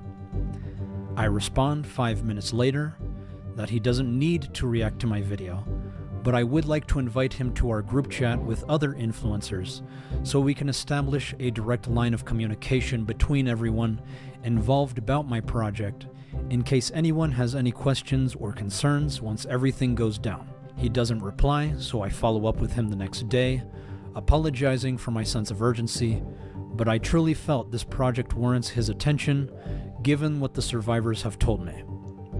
He replies an hour later apologizing and agreeing to take a look. I send him the NDA that he promptly signs. In the group chat, one of the survivors explains the cult with some evidence. We share her videos, and that she is open to answering questions. This is when Charlie stops replying completely and claims that he was sick. But Charlie was active and engaging online during this same period. I don't mind if he was too busy or had no interest in my project, but just be honest about that. Hey, you'll never guess who just got COVID again. Not this guy. No, yeah, I'm just pulling your leg. It is me. Look hard into my piercing blue eyes, and you'll notice that my soul is finally back in my body. I'm feeling much better, so I thought I'd celebrate by watching some more horrible pickup artistry attempts on TikTok. So according to his own uploads, Charlie had COVID from October 30th to November 2nd. 4 days out of 12 that he claimed he was not doing anything online. And then I spent 12 days not doing anything online in bed. I barely used Discord in the first place. It was a miracle I ever even saw his message to begin with. I followed up with him over the course of that month, which many people claim is me spurging out and spamming him. But from my understanding, following up with a colleague every few days is perfectly normal in most professional settings, especially after they've agreed to take a look on what you've been working on. And I just wanted to keep him in the loop. But hindsight is 20/20. I agree that this is a bit much. I will admit that I drafted these messages with ChatGPT thinking it came off as professional, when in reality it's way too robotic, long-winded, and heavy-handed. Now I'd like to clarify that I was never spiteful or angry with Charlie, and I try to make that as apparent as possible in the video and the description. I built this video with the survivors from the ground up, because we truly had faith that Charlie would help us. After I upload the artificial drama, he finally responds and explains why he was inactive. I respond to him the next day, apologizing and asking if we can just get in a 30-minute call so I can explain myself and find a resolution that is beneficial for all parties involved. We set up the call with him, me, and the survivor. We had a respectful conversation. He was very understanding and kind, and we conclude the call by just requesting if he can listen to the survivors for 15 minutes to see if this story is worth his time. And he agreed, only requesting that Mutahar, out of all people, was to be present. I told him that I already invited Mutahar, but he is welcome to invite anyone else. We said goodbye, and we felt good about our conversation. After that call, I invited him to the server. He never joined, and then nothing. No follow-up, no response. We have waited for over a year now, and he still hasn't said anything about it since then. This was never supposed to be about me or Charlie. It was supposed to be about the survivors who deserved to have their stories heard. And unfortunately, the situation ended up silencing them even further. I don't blame Charlie for this, but I do think he could have helped, and he chose not to. When did you stop stalking and harassing? So just a quick recap, I have multiple ex-partners that have accused me of some pretty horrible things. I made a video addressing this. I did not go into too much detail. I just tried to answer what I felt was necessary. But out of respect for their privacy, I would prefer to leave them alone, just as I would prefer for them to leave me alone. But in short, these relationships were not healthy, and they did not end well. I did my best to be kind and take care of them when they were struggling, but it didn't work out in the end for many reasons. But when these relationships ended, I guess since I have a platform and to deplatform me, some of them have continued doing this for multiple years, and over the years their stories have changed. They delete old allegations and create new ones. There is one, however, that filed police reports against me almost a decade ago with inaccurate information while I was in a completely separate part of the country, some of which even say there is no evidence for these reports. But I think it's important to note that I'm not getting in group chats with their ex-partners and sharing pictures and videos of them, including their uncensored driver's license. I'm not repeatedly going on live streams to make accusations about them. I'm not going on social media obsessively gossiping about them and fantasizing about murdering them. I'm not going on kiwi farms and doxing them and their families shortly before doxing them to the rest of YouTube. But they are doing all of that to me. is apparently Max is telling everybody that Anthony is like running the Kiwi Farms thing, and there is like no evidence to support that Anthony is like the person who doxed him on Kiwi Farms or posted all that stuff. I haven't seen a single thing, a shred of proof that shows that. Claiming Anthony Magnetar is the one running the Kiwi Farms. Yeah, and that seems to be really upsetting him because he reached out about me that specifically. So I'm gonna say it right now, and this is I'm not doing this because it's like I'm trying to pay back Anthony after what, like, me making a statement. It's actually impossible. Let me explain why it's retarded to assume anybody could be running a fucking thread. You don't have any proof. I mean, theoretically, it could just be a coincidence that Kiwi Farms got my full docs, which was previously unknown, while they were working on their video, which just so happens to have a picture of me from our high school yearbook, and some of the exact same videos that appear in their video that I didn't even know existed until they were posting them. And then when I respond just to defend myself, they claim I am the one doxing and harassing them, even though their full names were already public and mine was not, which has put my entire family at risk. But apparently they are the innocent victims, and I am the crazy stalker, even though I would prefer to have nothing to do with them. Even the one on screen right now I have never dated.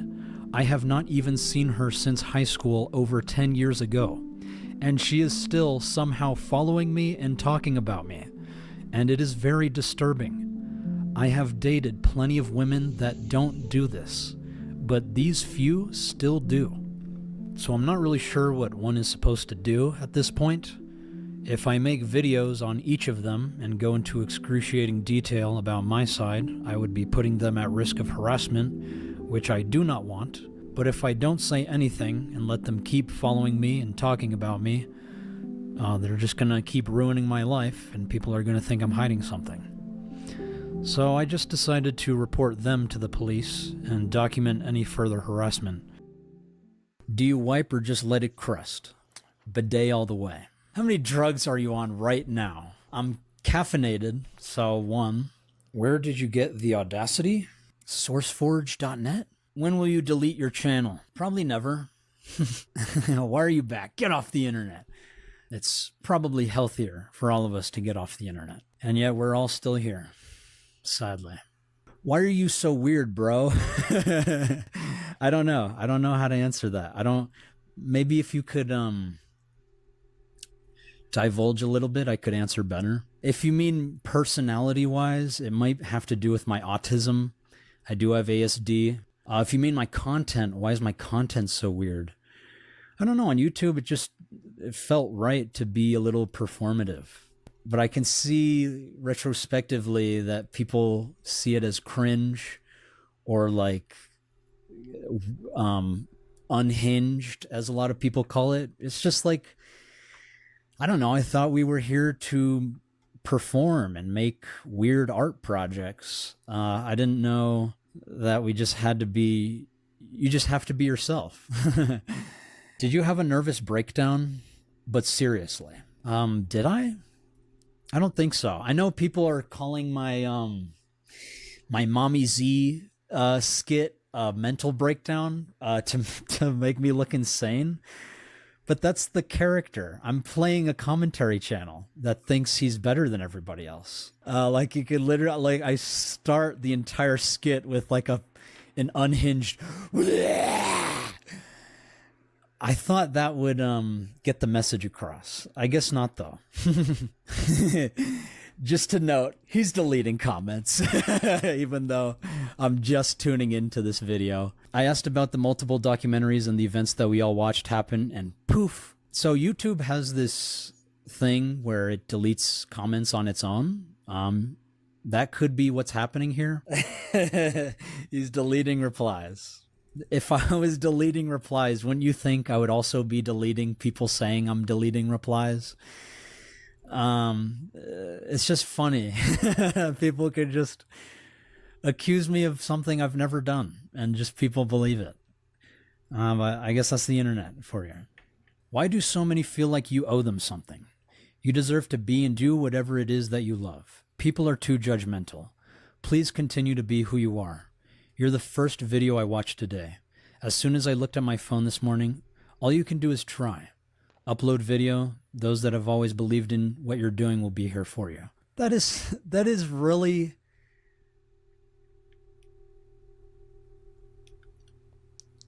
That really is heartwarming. It's sad you only have one thumbs up. Here, I'll give you another. Thank you. I'm grateful for people like you who can see what I'm trying to do. And that's all I can do is just keep trying and continue to be who you are. Despite all the hate and hostility on the internet, you still manage to shine through. And I'm very grateful for you. Please respond, Max, because what breed is your dog? It's the cutest. Thank you. So I have 4 very good dogs that I love with all of my heart. First one is Ruby. She will always be my baby. I rescued her in Dallas when she was a puppy. She is currently 4 years old and is a German Shorthair mix. She is very anxious but extremely loyal. One of the best guard dogs I could ask for. Second was Mr. Ross. He is an elder dog that I rescued in Houston. He is a husky mix. He has a curly ear and almost none of his teeth. He sheds a lot of hair and I have to groom him almost every week. I don't know anything about his past. I don't even know how old he is. But he is one of the sweetest and most handsome gentlemen I have ever gotten the pleasure to know. He is currently housed with my mother, who is taking very good care of him. Third was Lottie. She is a desert dog that I rescued in El Paso. I was told she was a German Shepherd, but she never grew. So maybe she's mixed with the Chihuahua. She definitely has the attitude, but she makes the funniest faces and does the silliest shit I have ever seen. Where is it?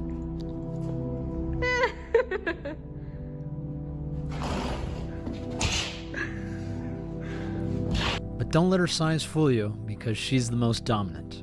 But she's so loving once you get to know her. Homing him, so I immediately made my claim.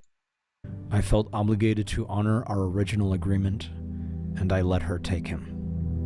Instead of keeping him, however, Spencer raised money on Facebook to send him across the country to a friend who would train him as a service dog. And on August 14th, 2024, we forced him into a crate in the back of the animal transport.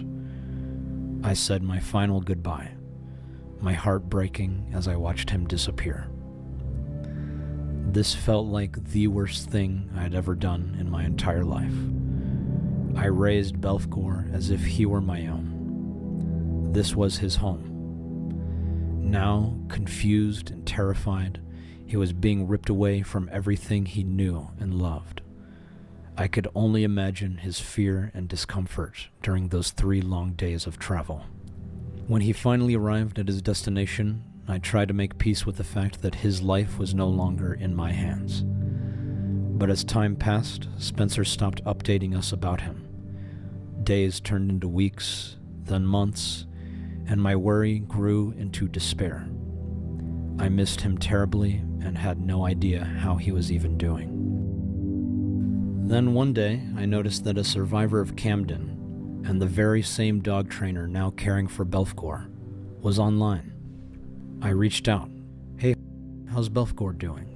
Spencer hasn't shared much about him, but we've been thinking about him and just wanted to check in. If he needs any help with food or meds, let us know. We'd be happy to support however we can. We miss the big guy. To my relief, she responded. Belfgor was okay. I soon learned that Spencer hadn't been keeping in touch with her, and that Belfgor might not even be suitable for service work. I told the trainer I'd be more than happy to take Belfgor back if Spencer no longer wanted him. She explained to me that Spencer was considering rehoming him, so I immediately made my claim. But when the trainer informed Spencer of my intentions, she fought back. I sent a formal letter to both Spencer and the trainer, asserting my legal ownership over Belfgor. All his paperwork was under my name. Spencer retaliated, threatening a restraining order if I didn't back down. Then came some devastating news. Belfgor had run away from a dog sitter and was now in the custody of an animal shelter. The trainer assured me this was my best chance to reclaim him. But before I could act, Spencer sent me a cease and desist letter, trying to prevent the shelter from releasing Belfgor to me. I fired back with my own cease and desist, declaring my rightful ownership and my determination to bring him home. Spencer's threats wouldn't stop me. I was going to get my dog back, no matter what.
Come here, buddy. You remember me. Yeah.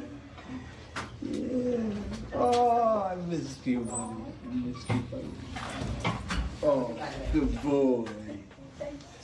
Good boy.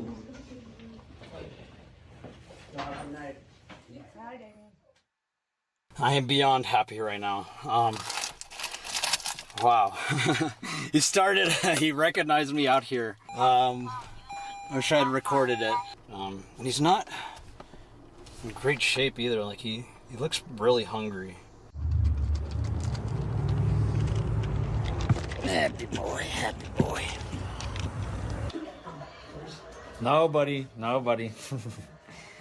No, buddy, don't do that. I'll make you some water, okay? Whoa. Good boy. Good boy. No, stop. You gonna go pee? Sometime today? It's pretty chilly out here, dude.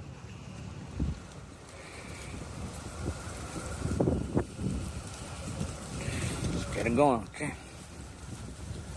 It's clean. Are you clean, buddy?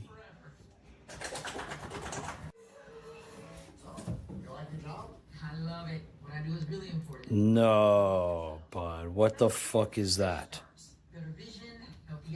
No. Oh, no. God. Go already.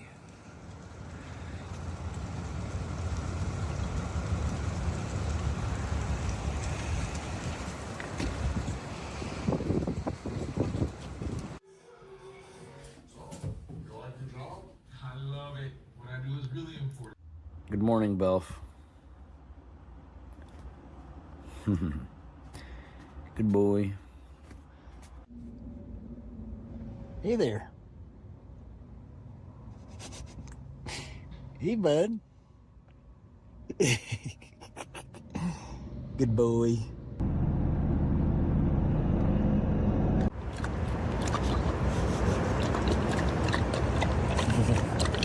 Evil or sinister, but it means that there are lots of different people in it who have different agendas.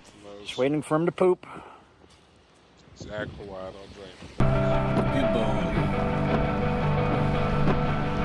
These technologies, we should have empathy for people, not just here, but in the rest of the world, who you know, spend a lot of their time kind of scraping by to like survive, assuming we can distribute the benefits of these technologies. Please poop. Please pee. It's freezing. Yummy. Based in my learning. I love them so much.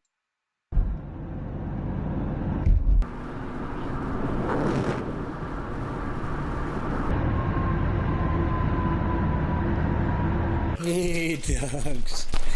Hey, dogs. Can't see shit.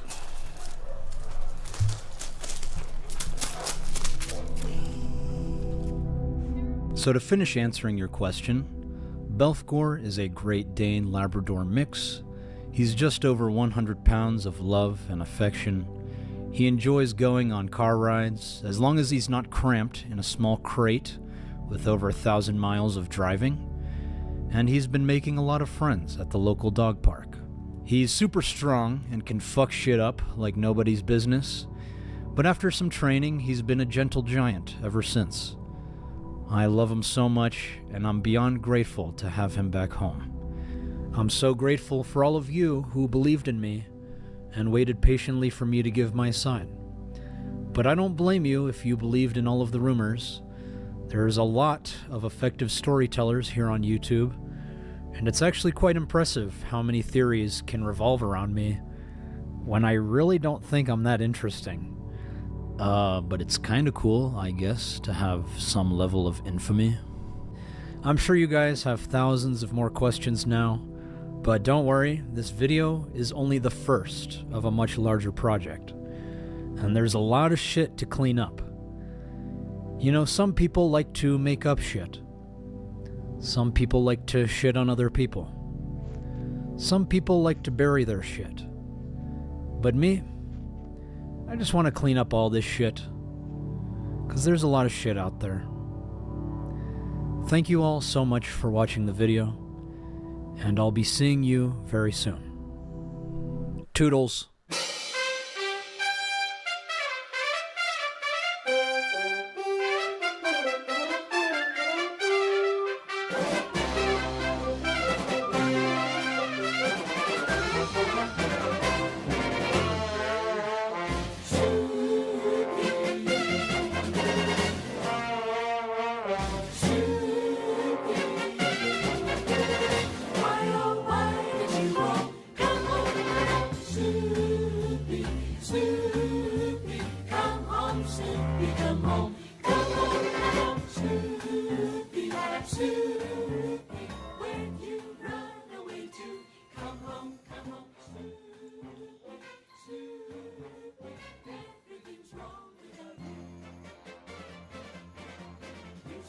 I mean, there's so much to fucking digest, man.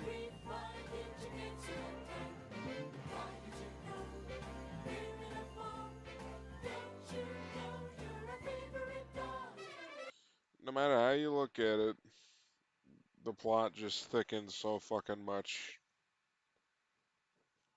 Like I'm fucking, I cannot rationalize everything yet. I can't even substantiate, some of the things he's saying, but also I can't argue with some of the things he brought up too. Like,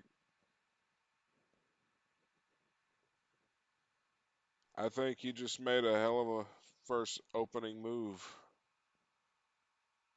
That's for damn sure. That's a hell of an opening. That's some Saul Goodman shit. I'm talking like it's like literally at the end of Saul Goodman where he turned a 100-year sentence into like a 7-year sentence with good behavior.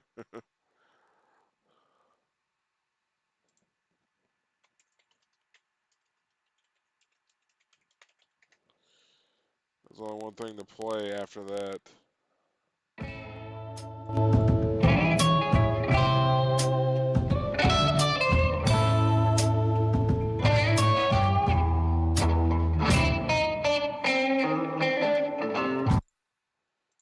I mean, crazy, man.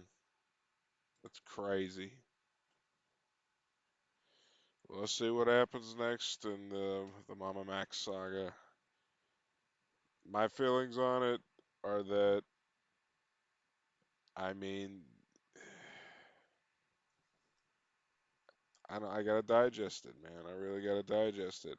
And you go into the video wanting to know, all right, Max, I want to hear your side of the story. That's the only reason to watch the video, and it's his side. Him framing it that way already, it's already kind of disarming you a bit. You know what I'm saying?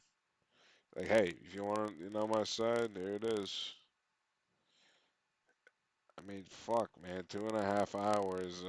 I got a little bit of bored at the dog bit at the end. I get it, and I even got a little misty eyed. Just yeah, I could totally feel your love for your dog. Um, it's definitely gonna make splashes. It's definitely gonna be. I definitely don't think Mudahar is gonna be too quick on his reply. I think he's gonna be very careful with how he replies to this video for sure. And he should be. It's definitely the Mamamax shit's about to explode again. No matter how you did it, this video is gonna make a huge splash, and I truly do think he's probably gonna convince some people. I'm not saying that's a bad thing. If it's his, just the way he laid it out, I actually respect it. You know what I'm saying? I actually respect, like the way he did it, way he handled it. And to me, like, and then again, there's still a lot of stuff that, like, he apparently said there's going to be more videos about, where he's going to go into even greater detail, like the call with Mudahar. That one, I wish he would have got more into it. But what he said, first about it was very interesting. Like, what he did say about it actually, you know, it makes me want to go back and listen to that podcast again with a new eye. The only time will tell if this will benefit Max in any way. But no matter what, I think he definitely it's I think it's the smartest video he could have posted. It's like it's rock solid. You know what I mean? It's gonna make people who really give it a chance, who really like, sit down, hear him out. It's really gonna make them, rethink things. It made me rethink things where I might have jumped the gun. Like, damn, I never thought about that. And then the amount of receipts he has is insane. He never threw away a receipt from Walmart. You know what I'm saying?